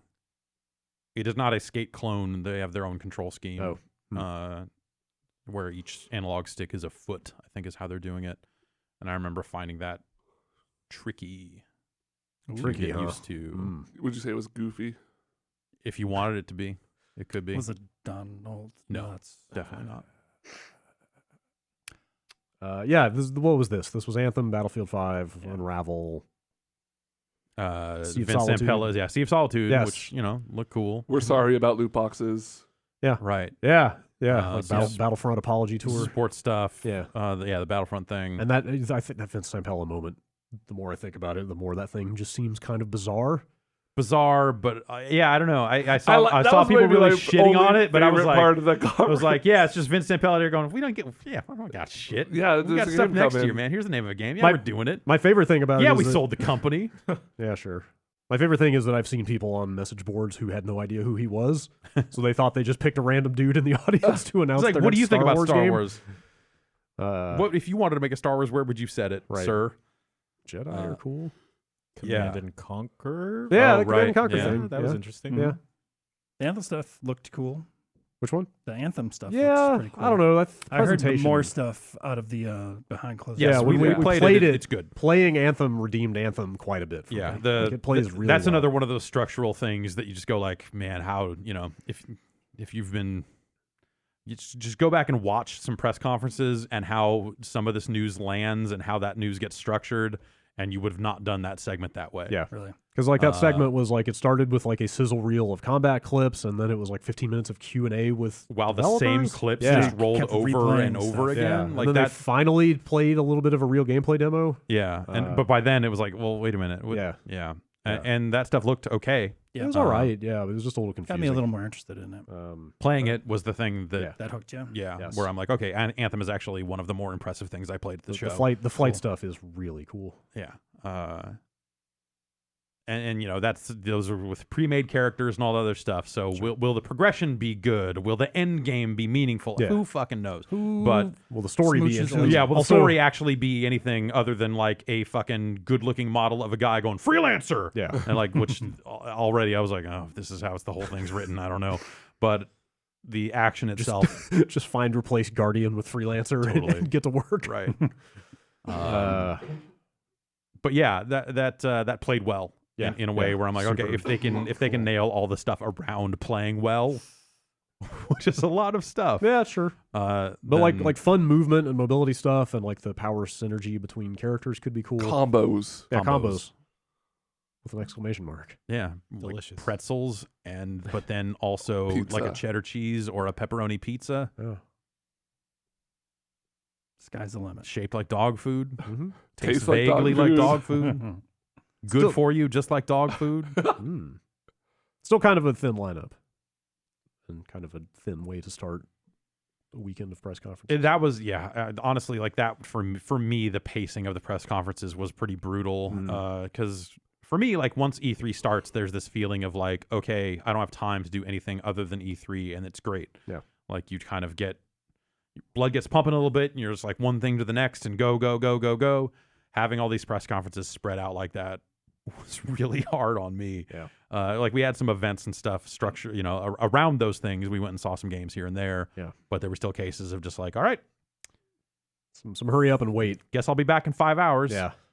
And I was like, I'm in downtown LA. I guess I'm going to go sit in my hotel room and check email and listen to some podcasts. Yeah. And get really bummed out. Like that EA thing specifically, like walking out of that, like I was like fucking despondent coming out of that because it was this feeling of just like, man, fucking E3. Like if it's all like this, what am I even doing? Should we even do this? And it next was, year? yeah, exactly. And it was fine by the time things really got going. It was Yeah. like, oh, there are fucking tons of great games. Like I'm psyched. It's really just them moving up by themselves to Saturday.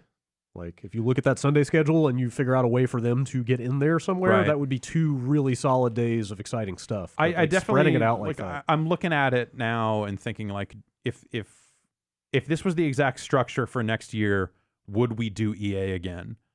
Or would we say, hey, you guys have chosen to run this at a really shitty time and we're just going to not start until Sunday? Yeah. Like our costs are significantly higher because we have to. Yeah, they are. And a lot of people watched our stuff. I mean, I think a lot of people watched our stuff this year, which is cool. Mhm. Thanks, everyone, for checking us out. but yeah, at the same time, it was just like, okay, like, is that, what would we do differently next year? And I'm not sure I have the answer to it right now. For that stuff. Make EA come to us. Yeah, that'd be one way to do it. Just run that thing out of the break room here. Yeah. Yeah. I go both ways on it. I really do. Yeah, it was very light, but at the same time, if we do it, we should do it. Yeah, Totally. Yeah, it feels we're weird. already doing it, so you might as well do it. Yeah, it feels weird to exclude one company. Yeah, but like that's at some point that's on them for deliberately moving their thing further and further out. And I think the thing that will happen, and I said it on some of the night shows, is that more companies will start to try to fill in those gaps. Mm-hmm. Like if we had more time on Sunday, there would have been more games we could have gone and seen. Activision was taking appointments for a lot of the day on Sunday, but it didn't work out because of all the other stuff, all the other press conferences that were happening. Mm-hmm. So if people were like, hey, industry stuff's going to start on Saturday, we're going to start booking stuff then, and people were like, hey, you want to come see Sekiro, or whatever on Saturday? Like, hey, we had a lot of time on Saturday to go see video games, as it turns out. But no one else was there until Sunday. So if that stuff stretches out and kind of firms up and codifies and becomes a more official, like, hey, we're expecting the industry part of this show to start here and the public part of this show to start here, like Gamescom. Or there are other companies like maybe Capcom puts a briefing thing together for Saturday, or who knows? Right? Like Maybe that'd be another way to go. Other people will maybe fill in the time. Yeah. I thought it was interesting, and at the time when I first heard it and saw that it was happening, it was like one of those things like, oh man, E3, what the fuck is this thing? Was that Microsoft wasn't there for day 3 of the show. That they had closed down because they set up in the Microsoft Theater their showcase thing or their whatever, the Fan Fest they called it, and people could get in and see games there. And I went over there. That's where I went and played Battlefield. And then they weren't there on the 3rd day, and I was like, oh man. And hearing from people at Microsoft and associated companies saying like, yeah, I'm going home Thursday morning. I'm leaving Wednesday night. We're done. Yeah. And that's a platform holder. And EA leaving. EA, I think a lot of them got out of there on Tuesday. Right. Yeah. Which, because they're not officially showing at the show at all. So, of course, by the time their thing is wrapped up, they're going to leave. I think. And it's like that's maybe the biggest third-party publisher and one of the platform holders but leaving so early. the thing with Microsoft, though, is that because of this thing kind of changing on the fly, that 3rd day was already booked by someone else. They're setting up for the BET Awards. Okay. And so that was the setup day for BET Awards. They couldn't move it. Actually, setup, I think it started early. So did you go over there at all? To their showcase event once it wasn't after the Sunday thing? Yeah, after the Sunday thing. Did you go back? I was there. I didn't. You went in there a little bit. Yeah, I went in there a couple times. Okay, so when we went there after the press conference and saw, like, that's where I played Jump Force and some of the other stuff, and that was all those kiosks that were on stage in the background of the press conference. That was the showcase event. They just said, all right, we're turning all these games. Come play The Division. Come play Nier. Come play, like Wargroove. Like all this other stuff was just set up there. But then they had to clear out of there and move all those kiosks up to the lobby of that area and then a downstairs area because it sounds like they were already turning that stage around for the BET show. I see. So they were working together in the same space for a while, but by that 3rd day, I was like, okay, we've already leased this theater out to another company. Talking to them about it, it sounds like next year they're like, no, we recognize we need to be there the whole time. Okay. So it was weird at the time, and at the time I was like, man, what the hell? But that was just a scheduling thing that they couldn't get out of. Okay. So it sounds like down the line, if they do this, if they take this approach again, which I suspect they will presumably be there for the full show. So, yeah. And that was E3. Ooh. All right. Mostly, yeah. Real fast. Let's go around the table. Jan, I'm going to start with you. Hello. Like, what are your 2 favorite or most promising looking games out of E3? Didn't actually get to my hands on Spider-Man, but that just looking like a solid Spider-Man game and the web slinging going through the city looked pretty neat. I'm not going to say Kingdom Hearts 3 because now I'm in doubt about everything. You can say Kingdom Hearts 3. You can't say Kingdom Hearts 3. Okay. Because Ben's going to say Kingdom Hearts 3. Oh, okay. Yeah, sure. Don't steal it from him. It's all he has. Cyberpunk was neat. I just dug the aesthetic of that, and from listening to you guys gush about it, it sounded neat. Is that this next year. Oh, they haven't said. Oh, okay. But definitely not this year. Yeah. Some of the VR stuff I checked out was pretty neat. I don't get my hands on VR a lot, so getting to try some stuff out on the show floor is cool. Cool. Ben, what you got? Like, of course, the major ones all look cool: Tsushima, Cyberpunk, etc. But smaller stuff that I'm really excited about is Tunic. I got like a extended demo on that. Looks amazing. Sounds great. It's got such a cool style. And Trials. Okay. Dan and I got to play some of that the first night of the conference officially, and yep, it's back to what you want from Trials. It's got a tandem bike mode, which is a lot of fun, where you both have control over it. That sounds terrible. But you can get up to 120% speed if you're both moving forward. Well, that's so okay. Kind of, That's smart. But yeah, those two really kind of stood out to me. Crazy. Yeah, Cyberpunk for sure. Anthem looks amazing as well. But of what I played, Ori is super fun. Okay. And then what else? Oh, Devil May Cry. I think I'm really, really excited for. Maybe Battletoads. No, not Battletoads. You know what's surprisingly fun? Gungrave VR. I played it on the... Oh, wow. Yeah, that was actually kind of Is it a cool. new... Because Gungrave is a thing, right? It's not just a game. Gungrave's an existing thing. Yeah, like an anime. They've had games and stuff. Yeah, And this Did is you not bring that to a UPF once? Yes. It's they not a did. remake of one of those No. Gungrave games. Okay. No, it's not. All right. It's primarily a shooter. Yeah. Like, you know. He's a gun coffin. He does have a gun. Right, yes, that But game. they've got first-person mode and third-person as well, Okay. and it's stylish in the way that you would expect, like an anime, stylish action game would be. It was surprisingly fun. It was kind of cool. Gungrave is coming alive from the dead after Yes. 13 years in PSVR. The developer for that game is called Iggy Mob. Cool. Back Right. on it. Sure. Yeah. Poland brought it pretty hard at this E3. I feel like Dying Light 2 and Cyberpunk were the most impressive things that I saw. Nice. And I watched that Cyberpunk trailer like 24 times No over shit. the weekend. Yeah. Oh my Like, God. just... I almost emailed their representation saying, like, hey, do you know, I won't say it publicly, but can you tell me if this gameplay demo is coming out? Because I just want to see it again. Like, that's how impressive it was. Yeah. That thing is pretty wild. Also, Waypoint, like, when we talked about it on our live stream, we kind of, I don't know, we just sort of focused on, like, look and feel stuff and, like, sort of big points to hit. Mm-hmm. Waypoint kind of ran down the demo start to finish. If you just want to hear kind of a play-by-play of what the scenes were Oh. and what the interactions between characters were, just Yeah. more of a narrative kind of presentation, I would say go look up their discussion. Oh yeah, there's so many like just- stark images in Also, that trailer. My God. I think you asked on the last day if there are any companion characters Right. or like other. Yeah, Like, like a you big part totally- of like the Shadowrun, like Cyberpunk Yeah. universe is like Oh, building your crew. That's always been a focus. I don't know if we totally thought or forgot to mention this when you asked that, but like you have a companion character throughout practically that Cool. entire demo. Like this dude Jackie, like this big strapping, Yeah. like merc kind of guy. Yeah, Alright. Yep. Like Yeah, he's hiring real, mercs is a big deal. real like bruiser with a heart of gold kind of vibe from him. Yeah. Good. And yeah, there's a scene when you meet up that machine cult that we talked about where they're like trying to become robots. You know, they're like way more Transhumanists, cyborg yeah. than the average person. Mhm. And he gets up in the face of Dum Dum, the cyborg that you're like working with or trying to buy stolen military hardware off of, and like just the tension and the presentation of that scene felt like something out of like Breaking Bad or something. Like it was just like super well written, like really edge of your seat. Like holy shit, one of these robot men is about to fuck the other one up in a really rotten way. I Yeah. hope they have like heists a la Grand Theft Yeah. Auto. Oh, Like, yeah. that would be that would be up there. for me. Cyber heist. Yeah, I mean the core of the game seems to be, at least from what they showed, like doing jobs for it's just Sounds right. cyborg crime bosses. So Awesome. it Look seems, out for it code seems, gates. seems like cyborg GTA basically.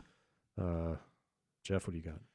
Well, just to say stuff that I think we haven't necessarily covered a ton of. I came away from Battlefield 5 feeling really good about it in a way that I normally don't about Battlefield. Yeah. Like they've reworked some of the movement stuff in a Yeah, way the that vaulting stuff looks really cool. Yeah, it moves well, and their squad spawn stuff, the way they've kind of handled that this time out looks interesting. You know, it's not like some revolutionary thing. You look at it and go like, okay, it's just some different modes and some other stuff in kind of a familiar setting.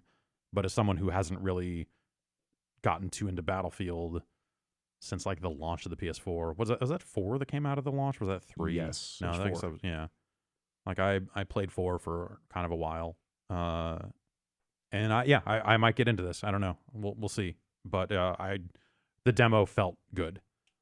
And then I think some of the stuff that we've talked about, like it's weird also because I'm not a big Devil May Cry fan of those numbered games. But that DMC5 trailer, I think, looks really great. It splits the difference in a way of just like, okay, this is something that's going to kind of still be rooted in the existing Devil May Cry franchise that people have clung to. But I feel like its stylishness is beyond, in a way. It's different than some of the numbered stuff. Yeah. I think it aligns more with the most recent DMC. Exactly. Yeah. So if they're kind of splitting the difference between those two games of just like, here's something that is still kind of rooted in the actual Devil May Cry universe, whatever you want to call it, but hey, it looks great and has this kind of more wild style approach to it. That's really promising. I'm totally into it. So I think it's telling that they're going back to the numbered, and when they announced it on stage, like they didn't even really mention the latest DMC.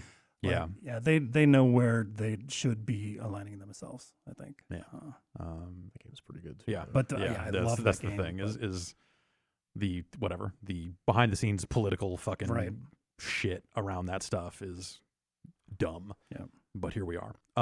Speaking of Capcom, Dan touched on it. I think he kind of had to cram it in at the end of a show. Did you get to play the RE2 demo? No, I just let him do that. So Okay. I played everything else that was there, but I let him take that. But he was very high on I thought that thing looked better than expected. Dan basically said it's Resident Evil 4, but 2. Okay, sure. Yes. Looks like a lot of work. Yeah, they seem very, very proud of it. I'm into that for sure. Dan and I also checked out Bloodstained, which was super cool as well. If you're into symphony style Castlevania. I hope that comes together because I saw that last year and it seemed okay, but I think the gameplay there, I think the animation needs a lot of work. Yeah. I don't necessarily like the look of it, but the mechanics and stuff, like there's crafting in it and shit. And Right. I love the fact that you're getting new spells all the time from killing enemies. They've got some cool stuff going on. For I hope it turns out well. There's a lot of competition in that space now for the Metroidvania dollar. Yeah. So I think I had a rough time with it when I played it a month ago because the build was buggy and stuff like that. But I really want to see more of Underworld Ascendant. Yes. I missed that demo, but the story they are telling with that thing in terms of the game they're trying to make. Yeah.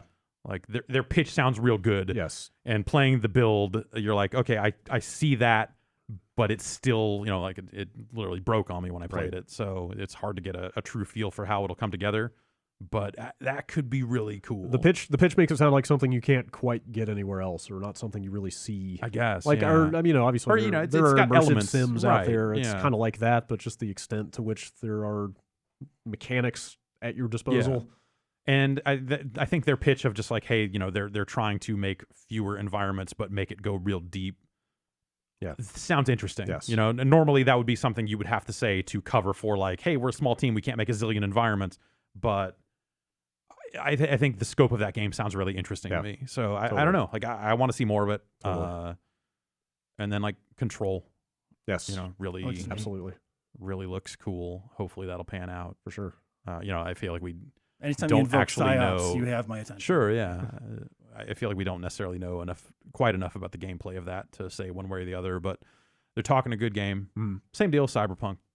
Everything they're showing and saying sounds really fucking strong. Yeah. So yeah. I wonder if they will put that demo out.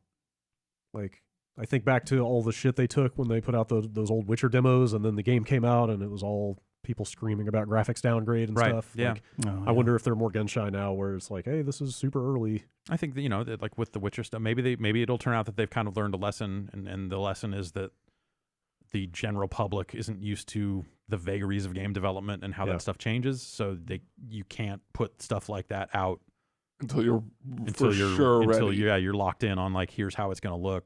I don't know. They did release the specs of like the PC that was running the demo. It was like an 8700K and like a 1080 Ti. Yeah, like a fairly a super high end, but attainable, fairly, attainable PC. Not like that crazy $3,000 GeForce or anything like that. But it was, it ran at 30-ish FPS. Like it was straining that system. Yeah. I saw like I have nothing to back this up other than the tweet, but I saw somebody who had seen the demo on Twitter suggesting like, one of the reasons they might not put it out is that this person was guessing that they may have to like bring crowd density down to make it run on current consoles. Oh, sure. Because there were a fucking lot of people walking around in that demo. You know, That I was wonder a very populated city. I wonder if that's a case where they even just here's a density slider for lower end PCs. Sure. And then consoles get locked in at a lower density anyway. Yeah. That's something they could theoretically do, I guess. Yeah, that was all speculation. Might not be worth it. Yeah. Might just be like a scale down across the board and wipe your hands of it. But all right. That was E3. It was a pretty good one. yeah, I'm sure that there's stuff that we're forgetting to bring up that stood out at the time. Yeah. Yeah, I've got I like the way the things. character models in Jump Force look. Like you get up close really? on a Oh, Goku no. and that weird kind of Yeah, clay no, I look do to it. too. I I really, really like like it. I really don't. It's like Yeah. hyper realistic cartoon. Yeah. I don't like it. It's like, what if Goku was real, but not like human real, Right. like Ugh. anime real? I'm anime real. That's true. So I'm all for it. Also, I don't think that game is very good. I don't think so. Like either. playing it was like, well, you know, like that's not the type of fighting game I'm interested in. That yeah. kind of behind the back. It definitely, it seemed like Jump All Stars that came out a couple years ago. Yeah, it played very much like that. And I was like, okay, I get this. That weird, like, it's not behind the back, but it's not. Yeah, Yeah. so side. they It's kind of like this swing it weird out so sort you of- can kind of see the attacks coming in. Yeah. You know, and That was a weird perspective. multiplayer in that game will be split screen. You know, because that's just the type of game it is. So Right. you know, I that's actually- not. I actually liked the My Hero Academia game That- more than that. Those Yeah. are both similar kinds of games, but that one had a cool thing where like I kicked a guy into a wall and then flew up, and then suddenly the camera rotated and we were fighting on that wall like in a cube. Oh, Oh, huh. yeah, that was Okay. rad. That's neat. Yeah, that was really cool. Oh, the last thing I wanted to mention Anime, is, you can do anything. it's true. GTFO looked really strong. Yeah. I know Oh, we yeah, can. yeah. Oh, you Yeah, guys yeah. played it too. Yeah. Like I haven't gotten caught by one of those Payday style, like they called it a horde shooter or whatever, but that one seems like the one that would pull me in. Did it seem like I mean, those trailers have looked fantastic, but Yeah. did it actually like play well too? Yeah, the Yeah. shooting was fine, like the movement was fine, but it's all that teamwork stuff, all the like Like, hacking you got a terminals guy on and a mines. scanner, Yeah. you know, you got somebody calling out the passcode on a Right. box so somebody else Right. can unlock it on Yeah. a Yeah. console. And it was just super tense because like it basically, well, some people may find it tedious that you have to kind of creep through every room and try not to startle the enemies, because it seemed like if you really tip them off, you're kind of fucked. Yeah. Like they just flood you. That seems way more interesting than like like that Walking Dead game that overkills the Walking Dead thing. Yeah. Like that. I mean, we were talking. That seemed bad. Yeah, we were talking to one of the developers about it, and I can't remember. Oh, we were talking about Vermintide. He was asking if we'd played any similar Oh, games, yeah, and yeah. I was talking about getting pretty big into Vermintide 2, and he was talking. He said, you know, I like Vermintide 2 a lot, but the thing I don't like in that game is it just kind of timers kick in, and then all of a sudden there's a horde, Yeah, or right. all of a sudden Yes, there's yeah. a big creep. He's like, I don't want any of that in my game. It's like if you execute it well, you're never going to be Totally. surprised by enemies. You're never going to be caught off guard. You're never going to feel overwhelmed and That's cool. cheated. I hadn't, that I hadn't makes thought sense. about that because we were going through the demo. We played. It was two of us and two developers playing. Okay, and yeah. they were saying as we were going through, they were like, it's all random. We don't know where the enemies are going to be in this mission. But you're right. Like if you scan properly, if you do everything by the book, like you can kind of take the upper hand. Yeah. It's a cool idea. That's a neat idea. For sure. Yeah, I really want to play more of that. Okay, E3 happened. Yeah. 359 days till the next one. Woo! All right. Yeah. Okay, let's. Nintendo's gonna have some stuff. Yeah, man, I can't wait for Switch Year 3. Okay, let's take one more quick break, and then we'll come back with the rest of the show.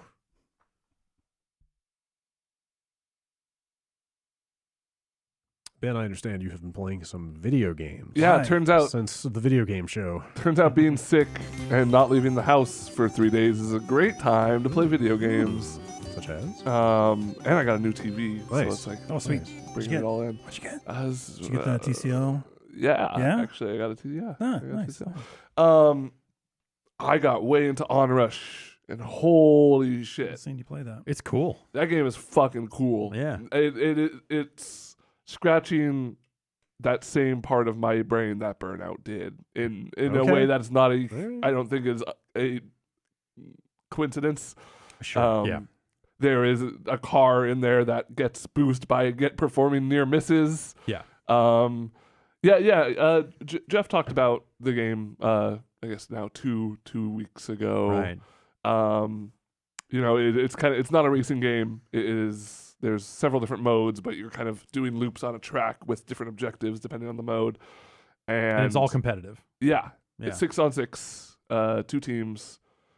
6-on-6 sounds kind of like 5-on-5. Yeah. How about random creeps, cars, and bikes spawning? And are they obviously different? Or are they very yes, clearly? they're all black. Okay. Okay.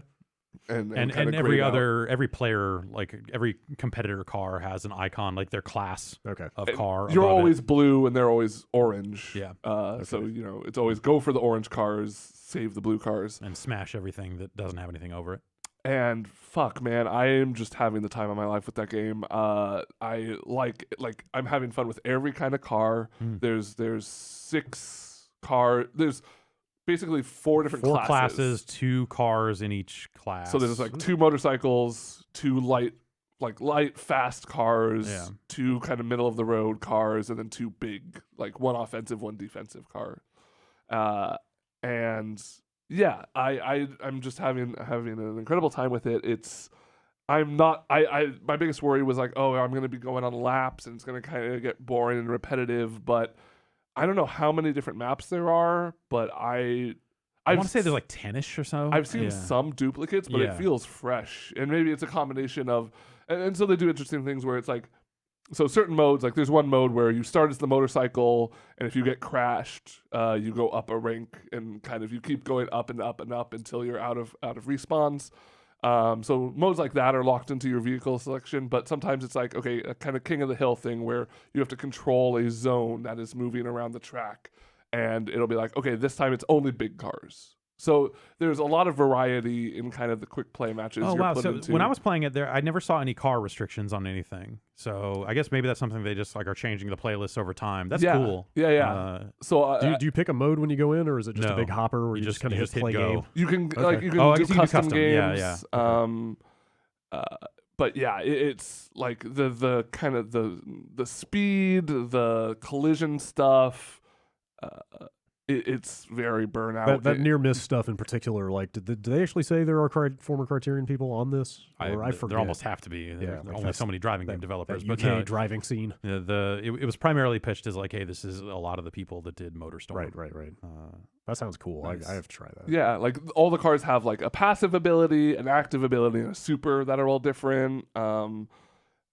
Yeah, I have some minor issues with the game. The thing you were talking about like collisions kind of being off. Yeah, was just in terms of just like what's the angle on who's taking damage, you know? Yeah, so I had to actually watch a tutorial to learn that the front of your car is completely invulnerable, and if that hits another car, it's going to take out that car. So like it'll be a thing where you're really coming at somebody, but if they swerve just a little bit at the last moment and hit you with the front of the car. And so that took a while to adjust to. And I think that's a hard part for me to adjust to because it's unrealistic in a way that is ridiculous. It sounds counterintuitive. Yeah. It's the opposite of what you expect. And it also prevents you from doing things like someone's coming up on you and you're like, oh, fuck that guy. I'm going to swerve over into him. But you're hitting them with your back quarter and maybe taking yourself out in the process. So you have to fall back even a little further than that and hit his like rear bumper with... Right. And so the strategy, exactly. It becomes like, I need to slow down a little bit to get the right angle on this. Yeah. Whereas I would rather just be like, oh, fuck this guy and slam him around. You can't really do that. And that feels counterintuitive to me. Yeah, it definitely was a choice that I took some time to adjust to, and now that I'm a little more comfortable with it, I'm a little better about avoiding it. It still kind of catches me off guard every once in a while. But it's a cool thing where like, okay, where am I going to be in the pack is also a big thing. Like, do I want to be at the front so I can catch these gates? So like there's a mode where kind of, kind of like a ski thing where gates will appear. And the cool thing about it is the first one through, once one person is through, they start to get wider. So there's kind of a benefit to being up front because you're for sure adding time. But also if you don't think you're going to hit those gates, you want to be back further in the pack. Like if you have a slower car and aren't as good, don't have a good of a turn rate. And then I think my major problem is the progression stuff is just kind of lame. Well, it's exactly Overwatch. Yeah, it's all cosmetics. It's like, and it's here's skins for your car. Like there's no meaningful progression to that game at all because it's just like here are the cars. My biggest, you don't change loadouts on them. They're not like I'm gonna put extra boost or I'm gonna trade out this ability for this ability. It's just like the cars are the cars. Seems like that maybe doesn't bode well for longevity. No, and there's just so many things that you can unlock that I'm not getting anything I want. Like you have different character skins, you have different tricks you can do on the bikes, you have different car skins, you have different there's thousands of different things, different tombstones, different drive tags, different. Yeah, I just don't really care. But some of the vehicle skins have looked nice because it'll be like, oh, it's not just a texture. It's like here's a different design for this vehicle. Or the character skins, which you only really get when you're on the motorcycle. Right, but they have some great ragdoll. If you get hit on a motorcycle, you will just go flying in a very exaggerated way. Yeah.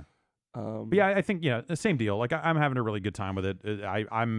My questions are about the longevity of it. Yeah. Because there's really no progression to speak of, and the single player is just it's the exact same modes as the multiplayer, but with bots.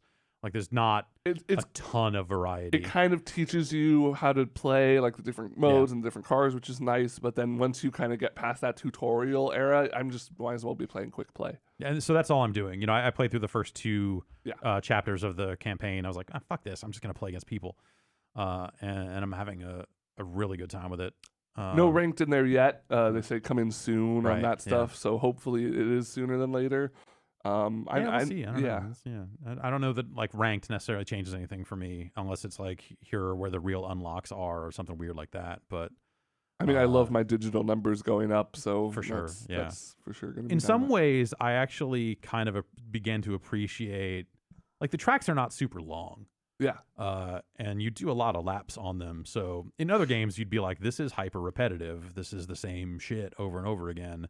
But in a game where you're literally trying to set up shit and take out the opposition, knowing this ramp's here. Yep. If I hit this, I end up here.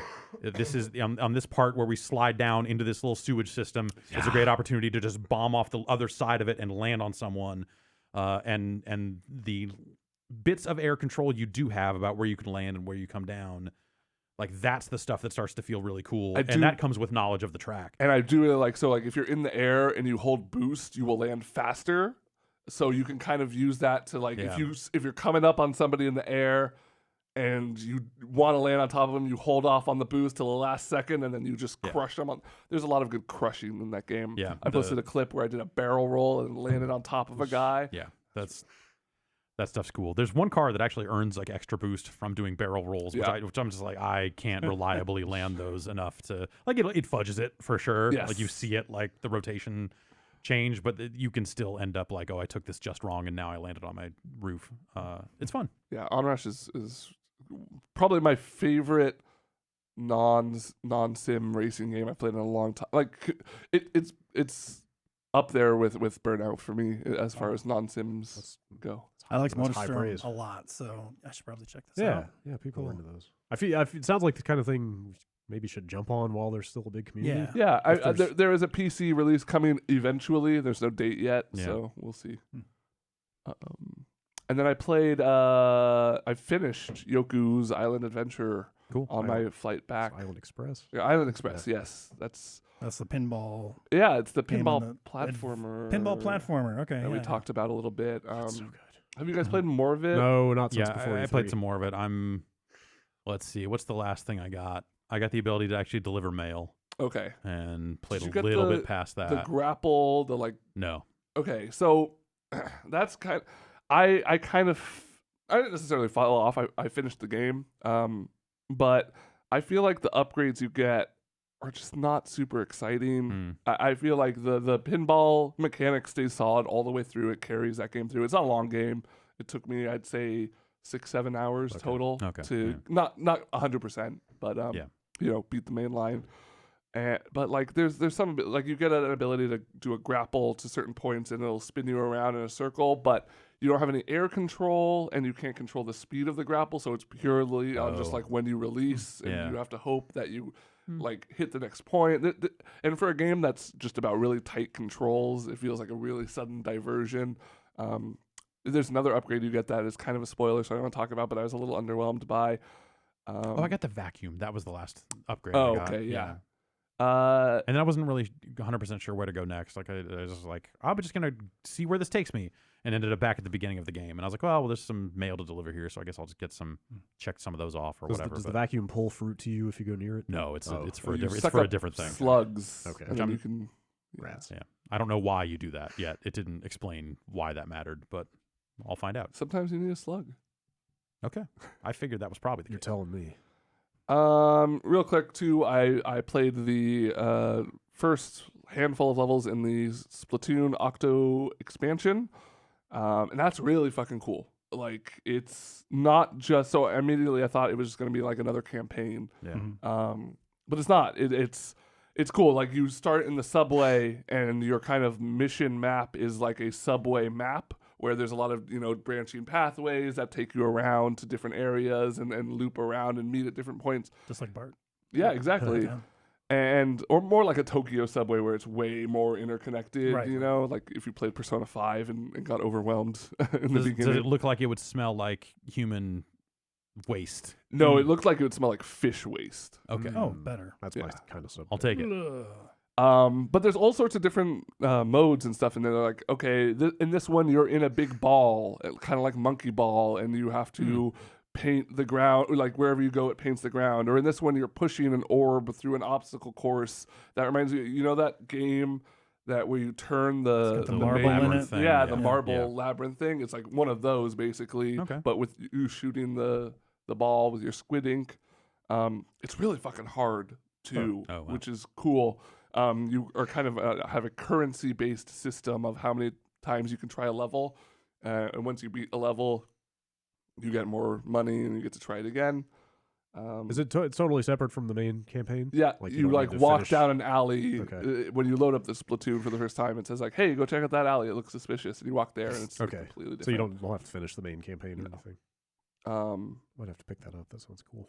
and then last and least, here's your Royale check-in of the week. I played Realm Royale, which is the hot new Yeah, Paladins, right? Paladins. yeah. Starting to see people talking about Yes, that. there's a lot of thing. my friends are into it. I see a lot of streamers. Who knows if they're in it for money or not? It's not my place to say. But you got people like Shroud playing it, so it's obviously Whoa. getting a base Yeah, around that it. seems Ninja did a couple rounds Okay. also. Yeah. the thing I've seen people say the most is it seems like it's the closest to merging a hero shooter with Yeah. that mode. So it's class based. You have like warrior, rogue, and whatever. They have different inherent abilities. Like the rogue is 10% faster, and the warrior gets health regen. And then you collect abilities through chests. I will say the positive, cool thing about it is you don't even have access to your ultimate until you get your first kill. So it kind of urges players to be a little more aggressive and a little more about like, okay, we're gonna go find a weapon and then just try and murder some people. Yeah. The thing I'll say about it is an alpha, so take that into consideration. But the shooting feels like dog shit. It's like worse than Fortnite in a major way. I was having moments where I couldn't tell if it was game lag or input lag or what have you, but I was just missing clear, easy shots. And That sucks. I played Paladins before the Royale stuff, and it played pretty damn well. Yeah, it's so like that's Pretty That's strange. akin to Overwatch. And yeah, and the shooting. there was just something about it that felt way off to me. I don't know if it was because of all the players or what have you, but that was a little bit of a bummer. As was the Underhollow, which is the Dota Royale that finally came out, which is not even okay. So imagine a grid of rooms, kind of like 10 by 8, and it's 8 teams of 3. So not even close to 100 players. You spawn in, and you have to fight NPCs. And when you fight the NPCs, you get gold, and then you can use the gold to buy items. And then there's a bunch of teams also doing that. In separate rooms? Yep. Okay. And then eventually you find each other and kill each other because you have to make your way to the middle. Can you see where they are, or you just No, you you- stumble into them as can- you... It's kind of cool because like you can kind of hear them through the fog of war. Okay. Sometimes you can hear certain abilities. So if you've played enough Dota, you're like, oh, I heard a shackle shot. Like there's a Wind Ranger nearby, which means there's probably 3. but it just seems so like hashed together and not. I mean, it's like, feel like every thing they toss together for the battle pass, right? Every one of their battle pass modes has always felt that way to me. Like here's a hack. Yeah. It's like a custom map. Yeah. So I'm just here to report that they did it. Okay. They did that again. Same thing, huh? Yeah.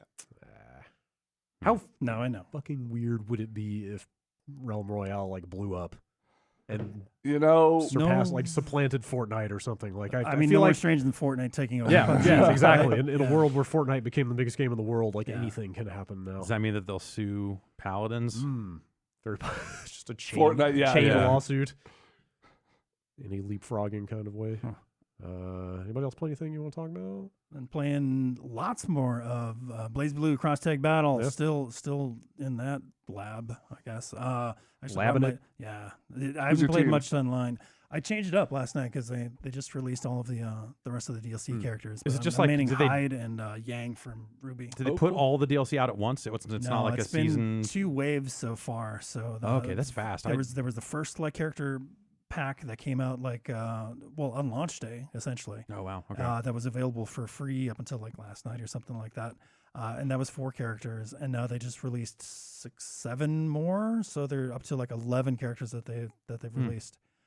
Is that all of it? Do you know, or is there? They've announced 2 other like character Okay. passes, but they haven't announced who's in those character passes. all right. So at this point, it was all people that were in the single player story Right, and right, stuff. that were kind of teased or whatever. Okay. So Are they going to add the any game's still new really good. any new franchises to that thing? Like any other crossovers? I don't think so. Okay.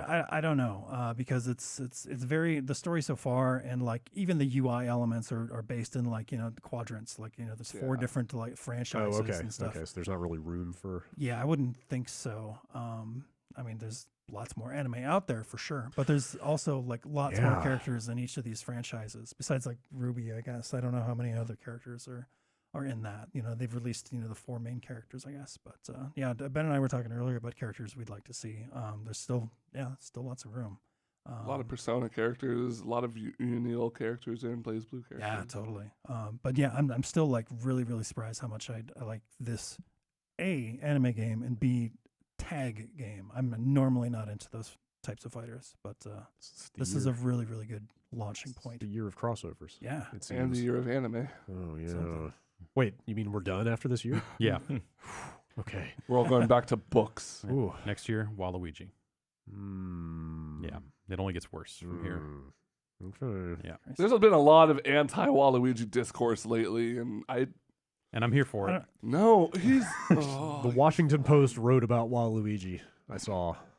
So And how he was like loved Hey, ironically. Is that 10,000 what's going on? changes, and one of them ain't Waluigi. That's That true. shows you where their priorities are. that's fair. It's the one positive thing I whatever. can say about. Tennis comes out in a few days, and he'll get his there. Yeah, it's true.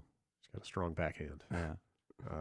Y'all got any other games? I've you've been playing? I got home, and I don't know how this happened or why, but I got home and was like, well, they didn't announce a re-release of Cosmic Smash for Dreamcast, so I guess I better play Cosmic Smash for Dreamcast, and then played through it.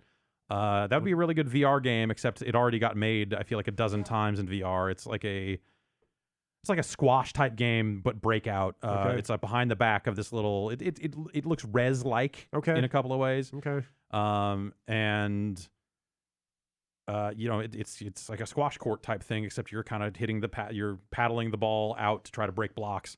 And Sounds all right. it branches in a couple of spots. You can choose which level you want to go to. It's got a lot of style. It came out in like 2000. It was like one of the last. It was one of the full DVD case Dreamcast games that came out near the very end in Japan. Oh God. Yeah. Oh, Japan only. Yeah. I've never even seen that. Yeah, I bought it. I imported that when it came out and always loved it. So for whatever reason, I was like fucking decompressing from E3, and I was like, I'm gonna play some fucking Cosmic Smash. That sounds like a cool VR thing. Like, yeah, but like a lot of people have done the like ping pong breakout Yeah, I thing in guess so. VR already. So but it's literal not, breakout, like actually breaking things out, like having to aim at stuff. Huh. Yeah. Okay. But whatever. So I played through that and finished it and had a good time. And then I destroyed 2 hard drives Nice. and went and bought hard drives. It's like a saw, fire. No, like What'd just you do? I think it was a bad hot swap cable situation. Oh, you didn't shit. intend. No, I did not okay. intend to fucking destroy these hard drives. But then once you destroy them, how do you destroy them? They're do you still care? they're Or still do you- sitting okay. there. The Were you- data on them is not crucial. One of them was empty, and I returned it for a replacement that I will now shuck and try all over again. But yeah, I killed one of my existing drives that had like 2 terabytes of stuff on it that I'm currently packaging up and re-downloading from Backblaze. They like take time to put that together. You can't just access it. Yeah, on the spot. and the other hassle with it is like I know I need the full drive, but so they have like Backblaze has like 3 options for recovering data. You can check boxes on their website and say I need these files, and they'll zip them up and tell you when the zip file's ready, and then you download it. And then 2 options that are we'll send you either a USB stick or if you need a lot of data, a USB hard drive with this shit on it. Wow. And then you can either send the thing back or pay them some amount of money for now I have a 4 terabyte USB drive. I don't want to do that. I want this data faster. So I've been downloading it, but I can't just check. I want, 2 terabytes of data, give it to me. Instead, I have to go through and chunk it up manually. Okay, give me this directory, this directory, this directory. Because once it gets over about 300 gigs, once it gets over about 40 gigs, it says this is too much. You should get a drive. Huh. Okay. And I'm just like, no. That's kind of a bummer. Like, I should be able to download. They have a separate downloader software that actually just downloads the zip files that I make in the web browser. Instead, I should just be able to go like, I need my E drive.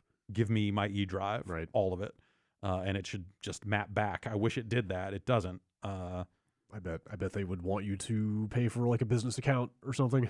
Well, I'm not trying to do like back and forth sync and all this other stuff. I am just recovering my data, and they'll send me a hard drive, which seems like way more extreme than let me download this shit. Sure. Do you have unlimited data through your ISP now?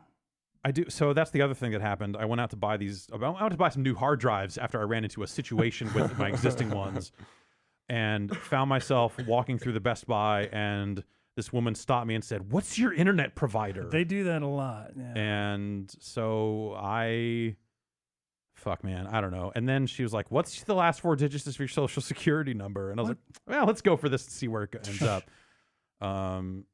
So it was for Comcast. That's who I already have. And they were basically like, "We can move you up to gigabit for about half the price I was currently paying." Fuck. And I was like, okay, wow. If you can lock me in for 2 years of gigabit internet for $90 a year, or $90 a month rather, instead of the 200 or so I had been paying. Wow. I'm gonna give that a shot. Yeah. And see how it goes. And if you steal my identity along the way, and so be it. I found the person that I was talking to on Facebook, so if it goes bad, I at least whatever. So yeah, I don't know. I went through that process, and now my internet's way faster.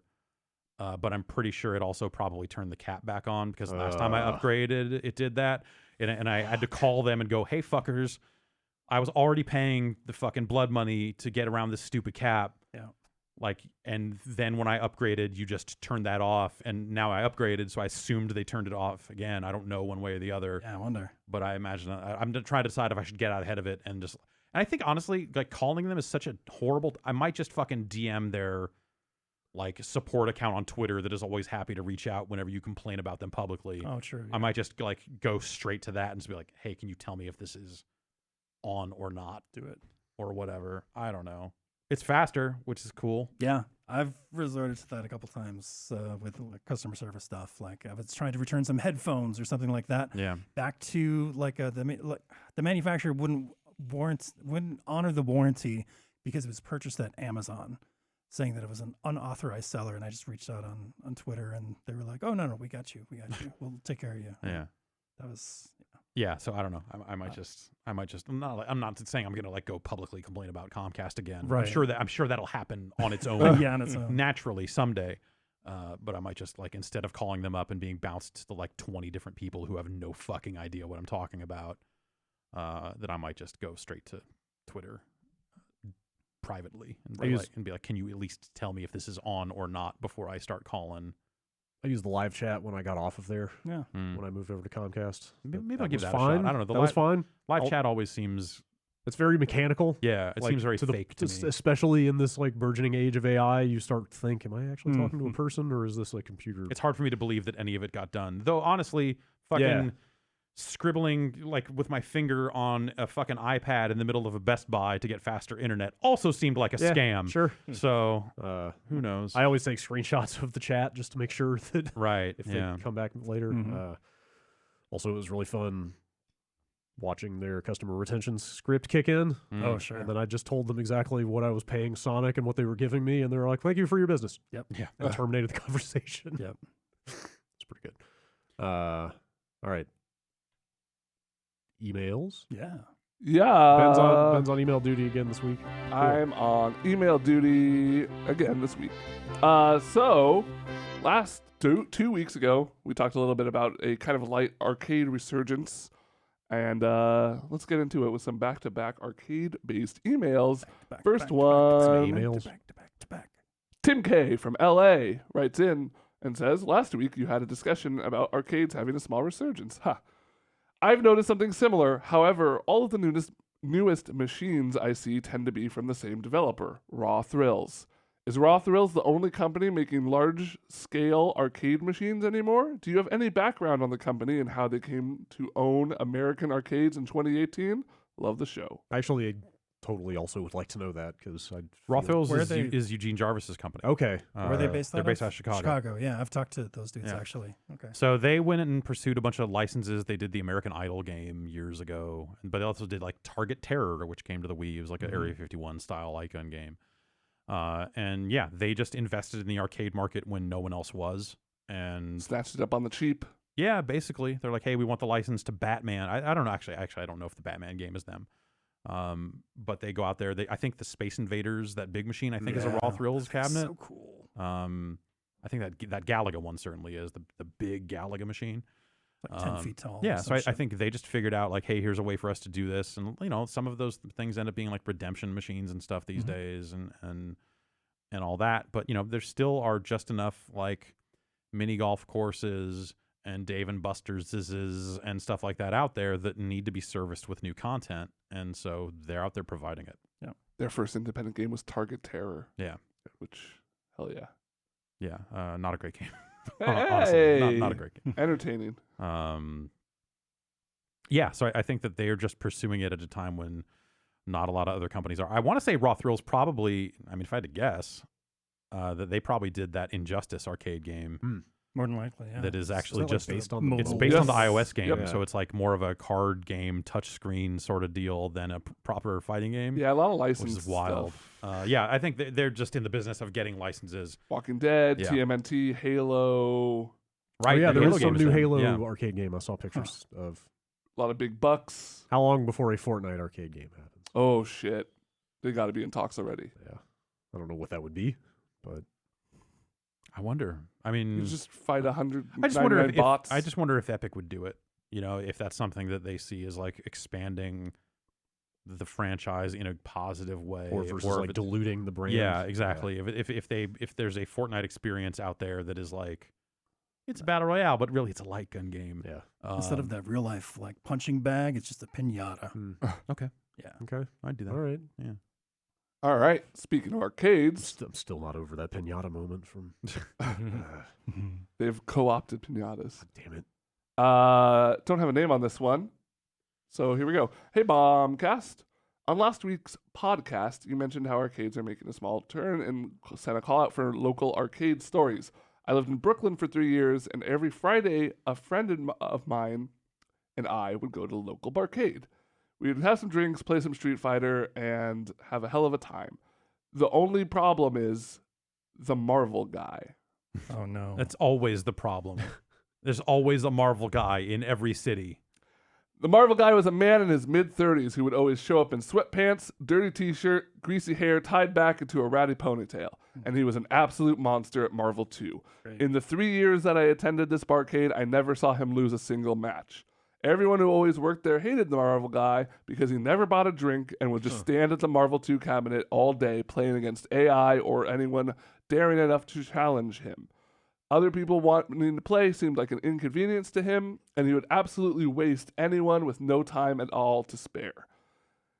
Well, then he expands on Marvel Guy a little more, and then just wants to know if we have any stories about local arcade goers that we encountered in our past whether it be regulars like Marvel Guy or just random passerbys who seemed upset at the natural arcade order of things.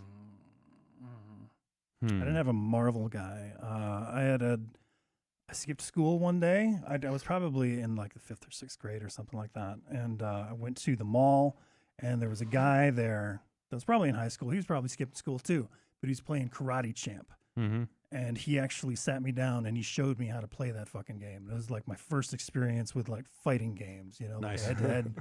And yeah, that was the most standout moment. I had a super similar thing where Oh, yeah? I went to the local mall arcade. Like, when did Street Fighter 2 come out? 92? 91? Yeah, something like that. Yeah. 91. I was probably like 12 years old. Mm-hmm. And there was like an older like teenage kid there. It was Yep. like first thing in the morning, so nobody was there, and I was able to just get on the machine, and he totally came over and just like showed me how to do a fireball and Nice. stuff like that. And it was just like such a Knowledge cool sharing, cool yeah. little moment, you know? Mm-hmm.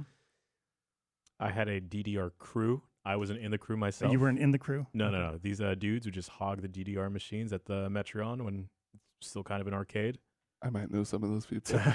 Those people were a little mean to a couple 5th or 6th graders that wanted to try DDR Aw. But yeah, they just hogging the machines, jumping over the bars. They had their own branded towels. Wow. Yeah. Huh. I might totally know these people.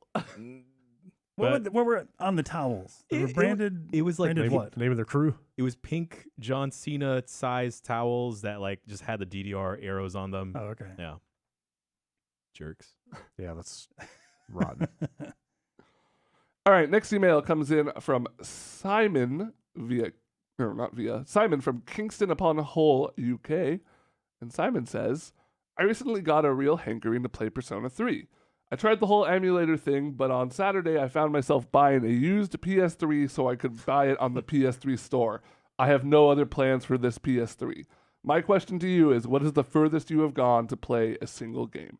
I bought a PSVR just so I could play Polybius at home. Yeah. That's pretty good. I paid $1,100 for a copy of Mark of the Wolves That's. that I probably played about 3 times, and then it came out on Dreamcast. I probably Yeah, put I that can't come into close like to that. arcade sticks for like Street Fighter 4. Yeah. I'll bet. Yeah. I'll bet. But other than that, trying to think. maybe like Japanese PSO or something like that. Oh, Like, cause I had to make it like a Dreykus account and shit like Oh, that. God, and yeah. That was, yeah, there were a lot of hoops to jump through, but it wasn't all that expensive. You know, just had to import the game or whatever Right, and get yeah. a bootloader. But It's a lot of work, though. it is, yeah, back in the day, it was a lot of work. That's about it, I Yeah. think. Yeah, I think mine were just like dumb money that I Yeah. maybe shouldn't have. Well, whatever. No, I still have that Mark of the Wolves cartridge. It's Yeah. badass. And like, I didn't need all those arcade sticks to play Street Fighter, but I just wanted them all. All right. We have 2 unsolved E3 mysteries. First, Hank from Tacoma, Washington Mm-hmm. posits. Did you guys hear anything from Microsoft about the new avatars that they teased last No. year? The latest news on them was a leak of the customization screen back in April, and Microsoft saying they'd be released, quote, soon around the same time.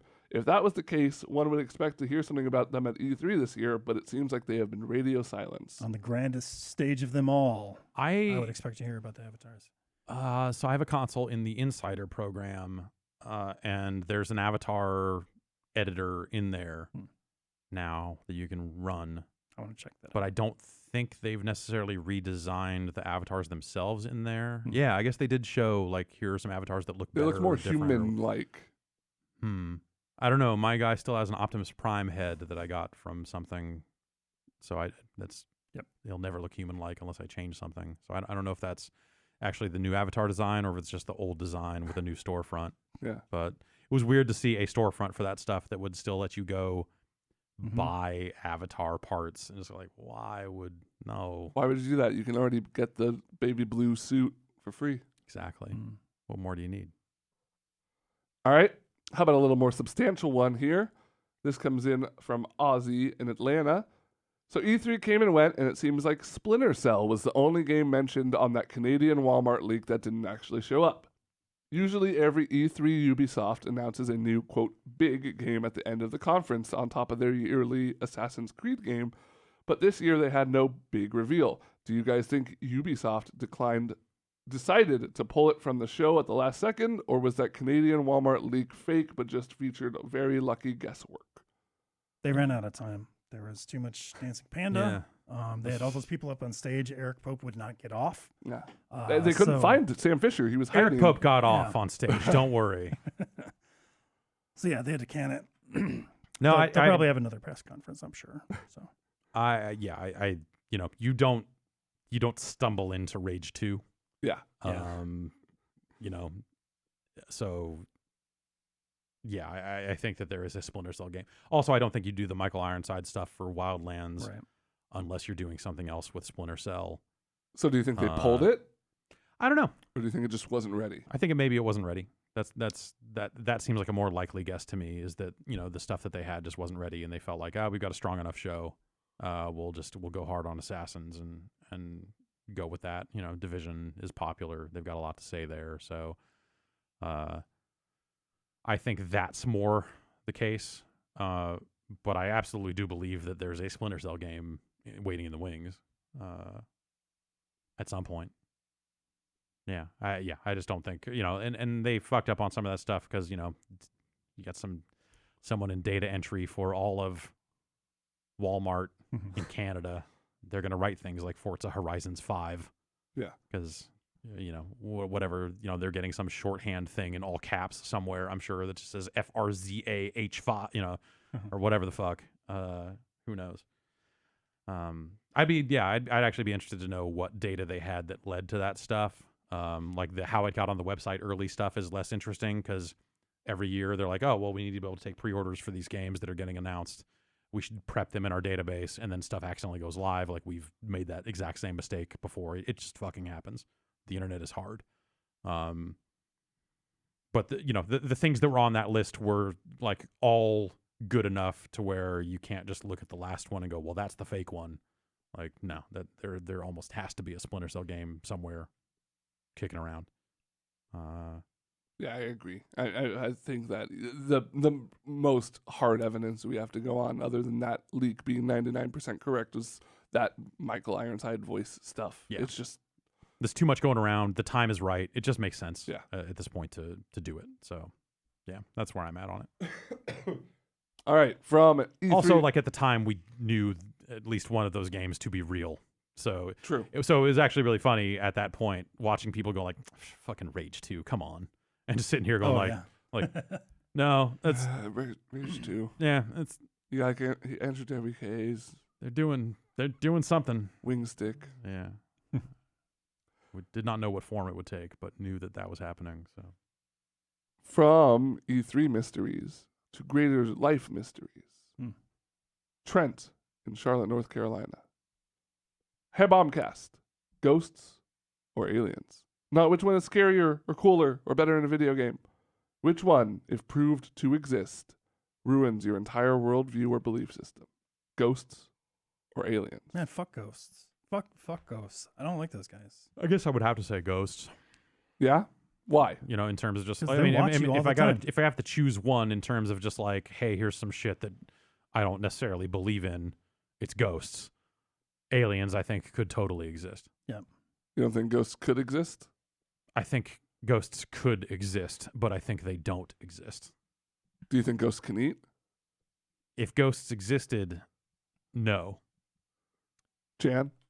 So, Ben scared the poop out of me during E3 because he had mentioned that our hotel was haunted, and then I, of course, fell down a Google hole. I just to fucked with Jan was like, oh, I knew he was on the 4th floor, and I was like, oh yeah, there's a scary boy ghost that haunts the 4th floor. And lo and behold, there was a scary boy ghost that multiple people had reported.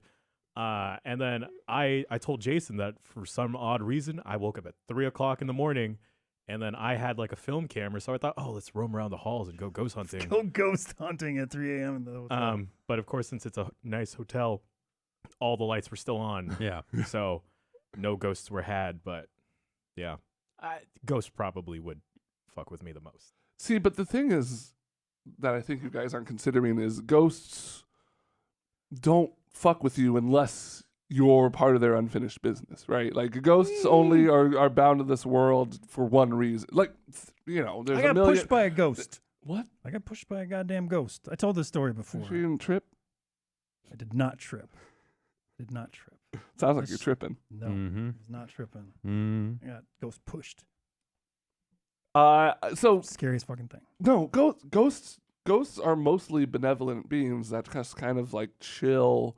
And you know, if you wronged somebody and they die and turn to a ghost, of course they're gonna take vengeance on you. But He aliens, was pissed that I put my fucking Marvel vs. Capcom machine on free play. That's what he was pissed about. So I would stay there all night and play that game. aliens are purely here to take our Earth away. Or just for investigative purposes. They're inquisitive. Oh, of course it starts inquisitive. Of course, Alien NASA was founded on the premise like, oh, Totally. to better know ourselves, we need to know our universe, et cetera, et cetera. Yeah. But then they happen to find an empty planet. And it's like, okay, let's take this empty planet for our own. No one's using it. We would do it. And then they find a planet full of animals. And it's like, well, Yeah. you know, we've already tamed animals on our planet. Yeah. What's the harm in taking this planet? Maybe they taste good. And then eventually they find Earth. Mm-hmm. And what's to stop them? We're big dummies. We probably make a pretty good slave race. Yeah.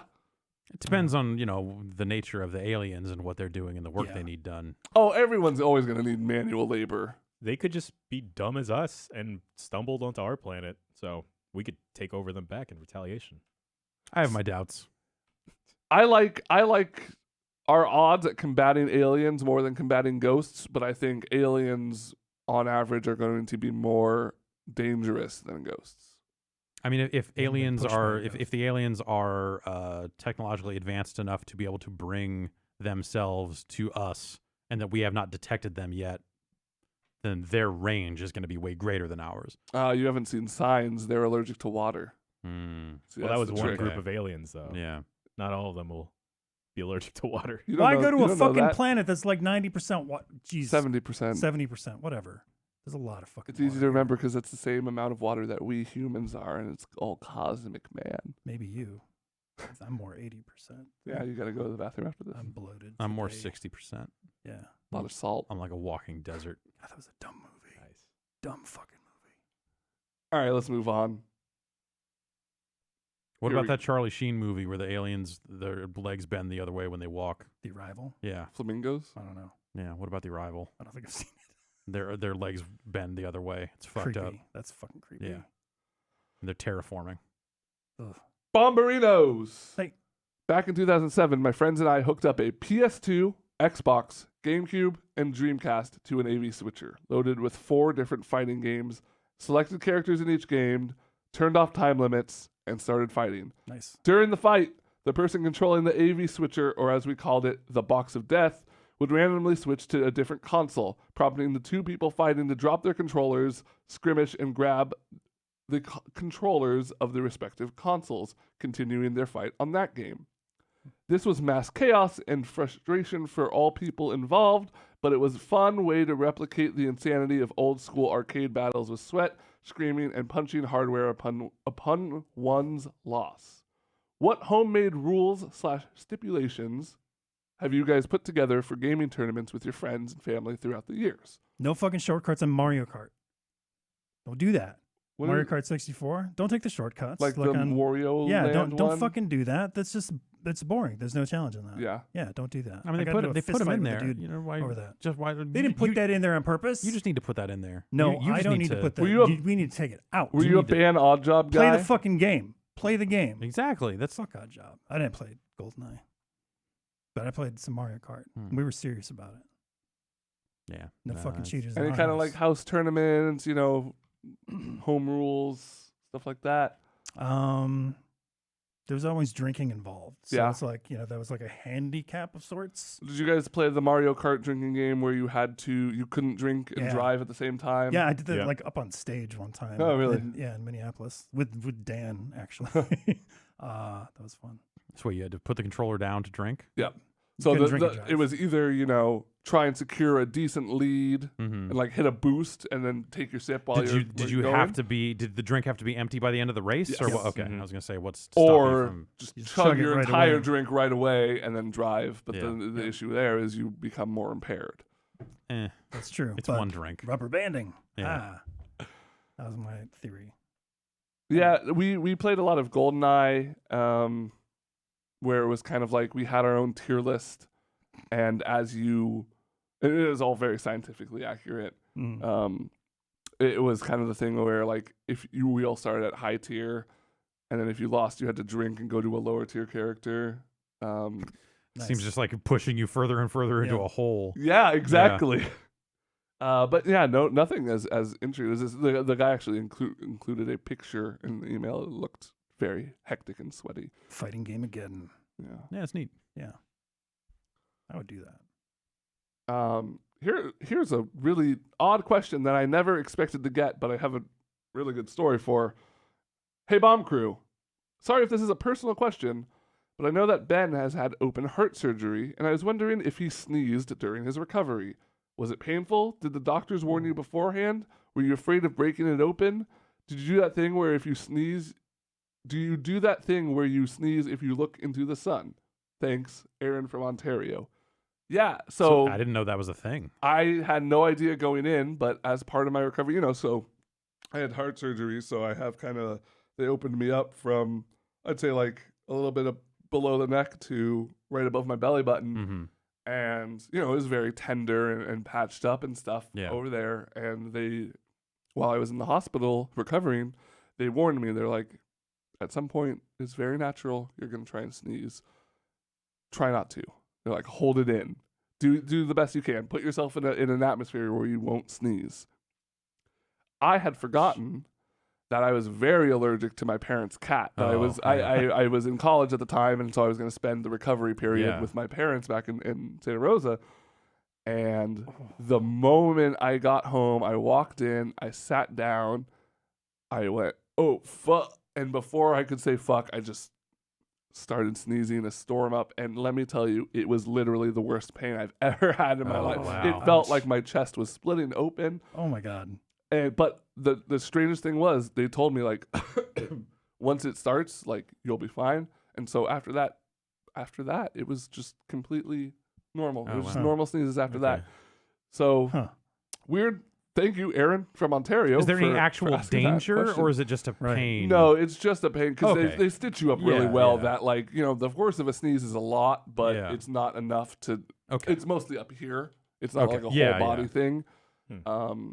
But yeah, they just told me, you know, you're gonna sneeze and it's gonna fucking hurt. So just try and put it off as long as you can. But I was so out of it and so meted up at that point that Sure. Yeah. I remember the pain being intense, but I'm sure it was dulled a lot, and I'm sure Yeah, it was yeah. more the shock of it. It's almost better to get it out of the way early than while you're still Yeah. like feeling some like while you're on the most drugs. Yep. And you know what? There's another good thing to do when you're on the most drugs is watch the Karate Kid, the new one with Jaden Smith. Yeah. Hell of a film when you're Great. under the influence of heavy narcotics. I'll add that to the list. Yeah. All right. Here comes a question from Merrick from beautiful Charleston, South Carolina. Their words, not mine. I cannot endorse Charleston. Charleston's great. Good day, dudes. Last week's Bombcast about Mario Tennis Aces, in addition to the promotional video of Mari going all Johnny McEnroe on Rafael Nadal, got me thinking. I bet, blank, I'll get to that, would be a fucking killer at tennis. What fighting game characters do you think would make an amazing addition to Mario Tennis Aces? I left out their suggestion Mario? because it was just so perfect that I wanted to see if we got there A naturally. fighting game character that would be good at tennis. Yeah.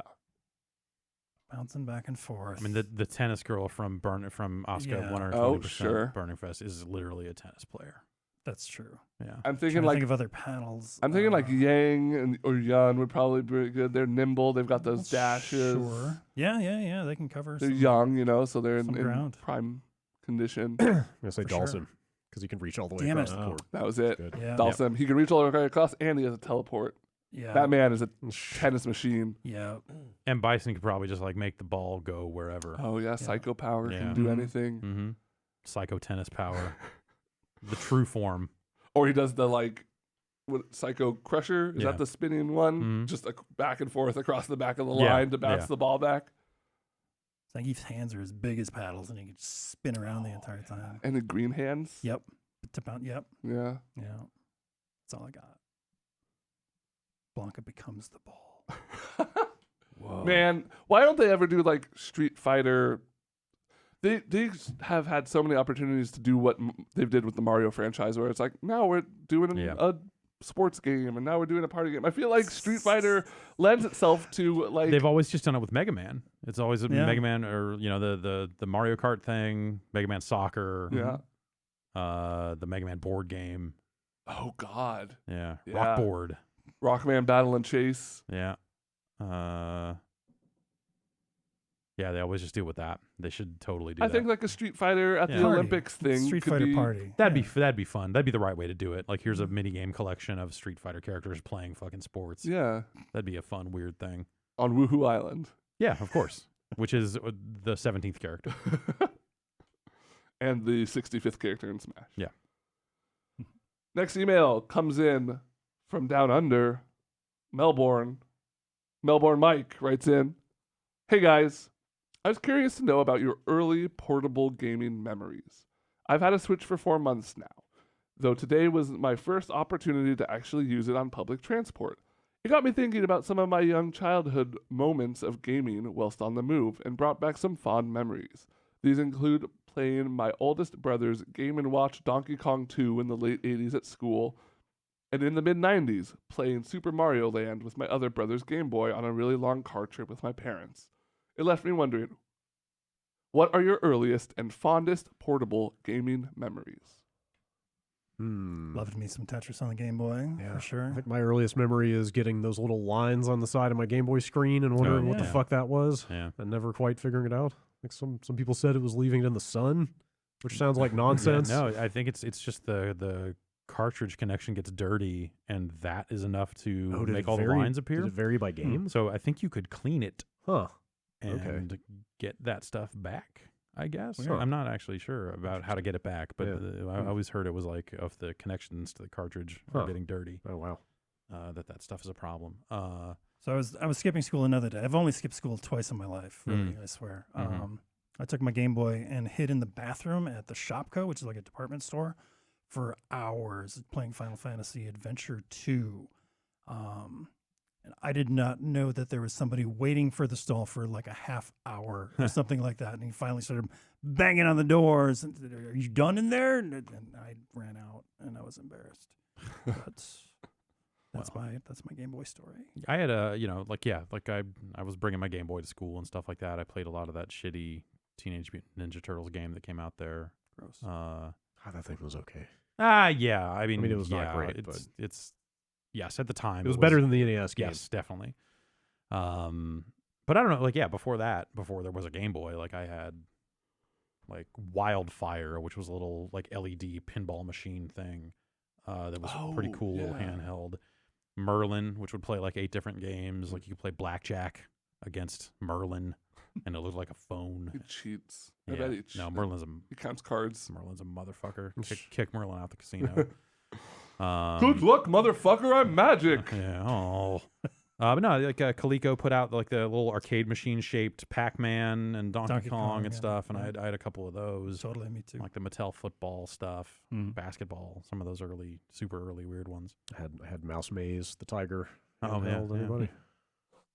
I remember using the TV tuner for the Game Gear, and that just blew my mind. Whoa. Yeah. Yeah. My cousin got a Turbo Express, which fuck man. Like the idea that he was buying like big TV video games that played on a Yeah. handheld in the like what was that 1990 Yeah, something 91 like that. something like that. I think he had the TV tuner for that also. Yeah, I mean, I went to the hospital a lot as a kid, and kind of the only thing that made it bearable was my mom getting me a Game Boy Color and playing Dragon Warrior Monster. I have very specific memories of playing Dragon Warrior Monster in the waiting rooms of the doctor, like making the time go by, and I still to this day when I like go to the doctor and sit down in the waiting room, I have like I can almost hear the music kind of coming back to me. It's strange how tied to memories yeah. some of those games can be. Yeah, for Definitely. sure. All right. Oh, sorry. I was gonna say last email. Yeah, go for it. This one's kind of a more of a thinker. I love to think. Well, then Brian from New York How does that work? has the question for you. I was kidding, but go ahead. Hi, folks.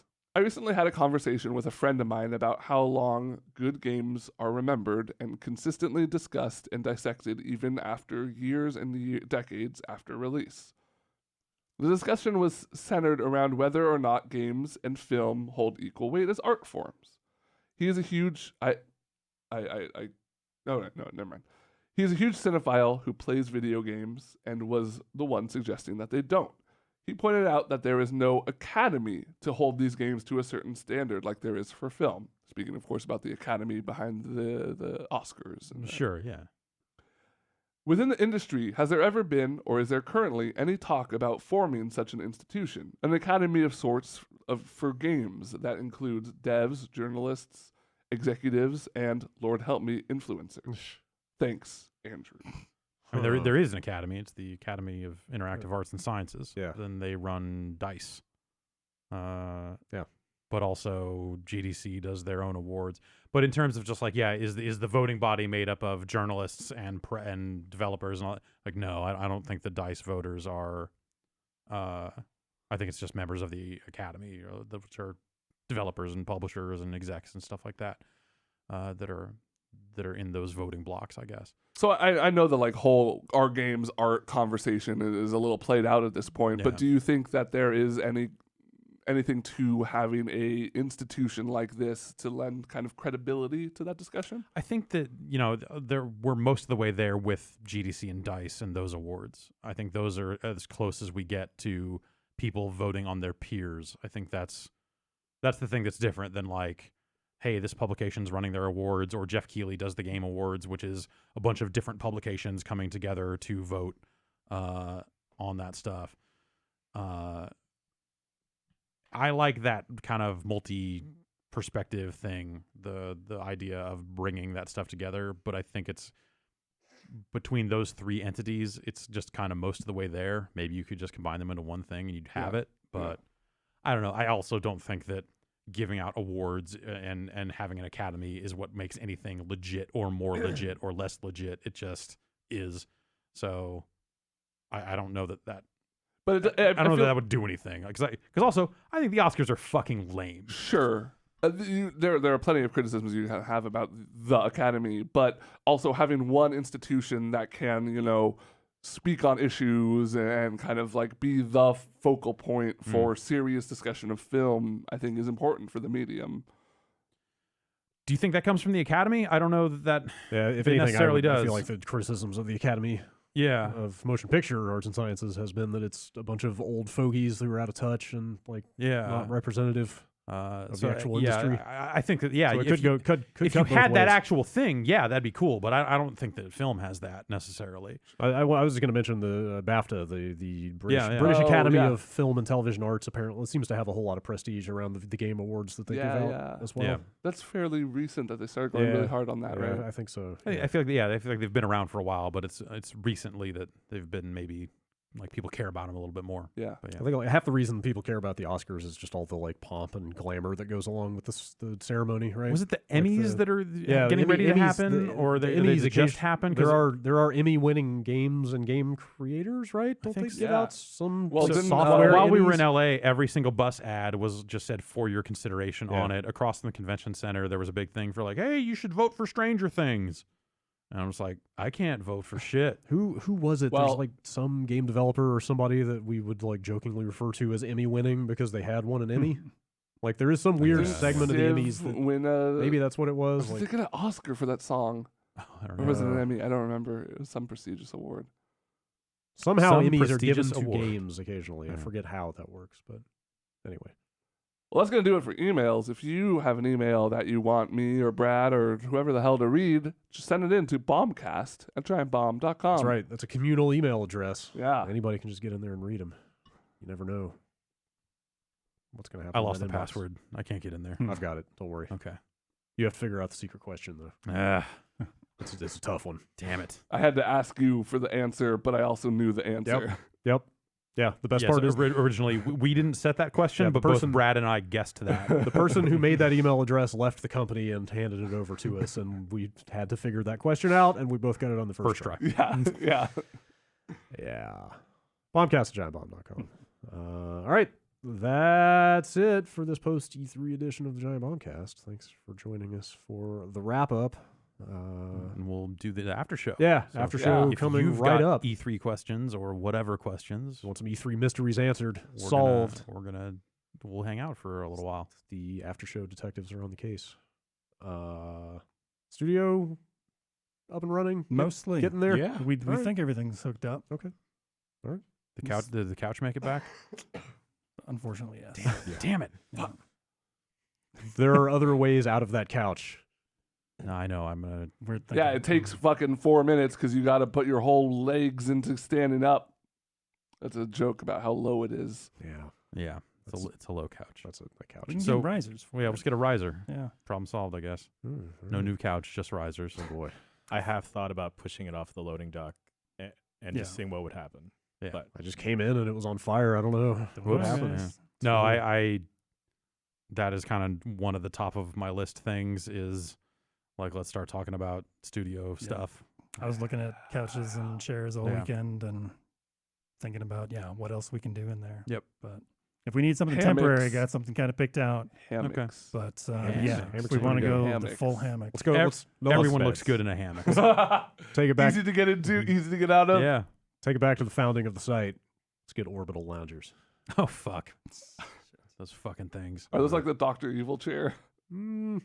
It's like you could rock like back and sitting in an forth in egg. it. Yeah, a little. Like no. It's supposed to be like a chair that is impossible to tip over. Yes. You can like rock way back in it, and it sort of just rolls around. Okay. It's this weird space age looking stupid. All right. It's that and a bunch of bean bags. Yep. This office needs dumb shit in it. Bean All bags. right. Done. Let's make some paper airplanes. Yeah. All right. Thanks for listening. That's it. This is John Bobcast. See you next week. After show coming up. Bye.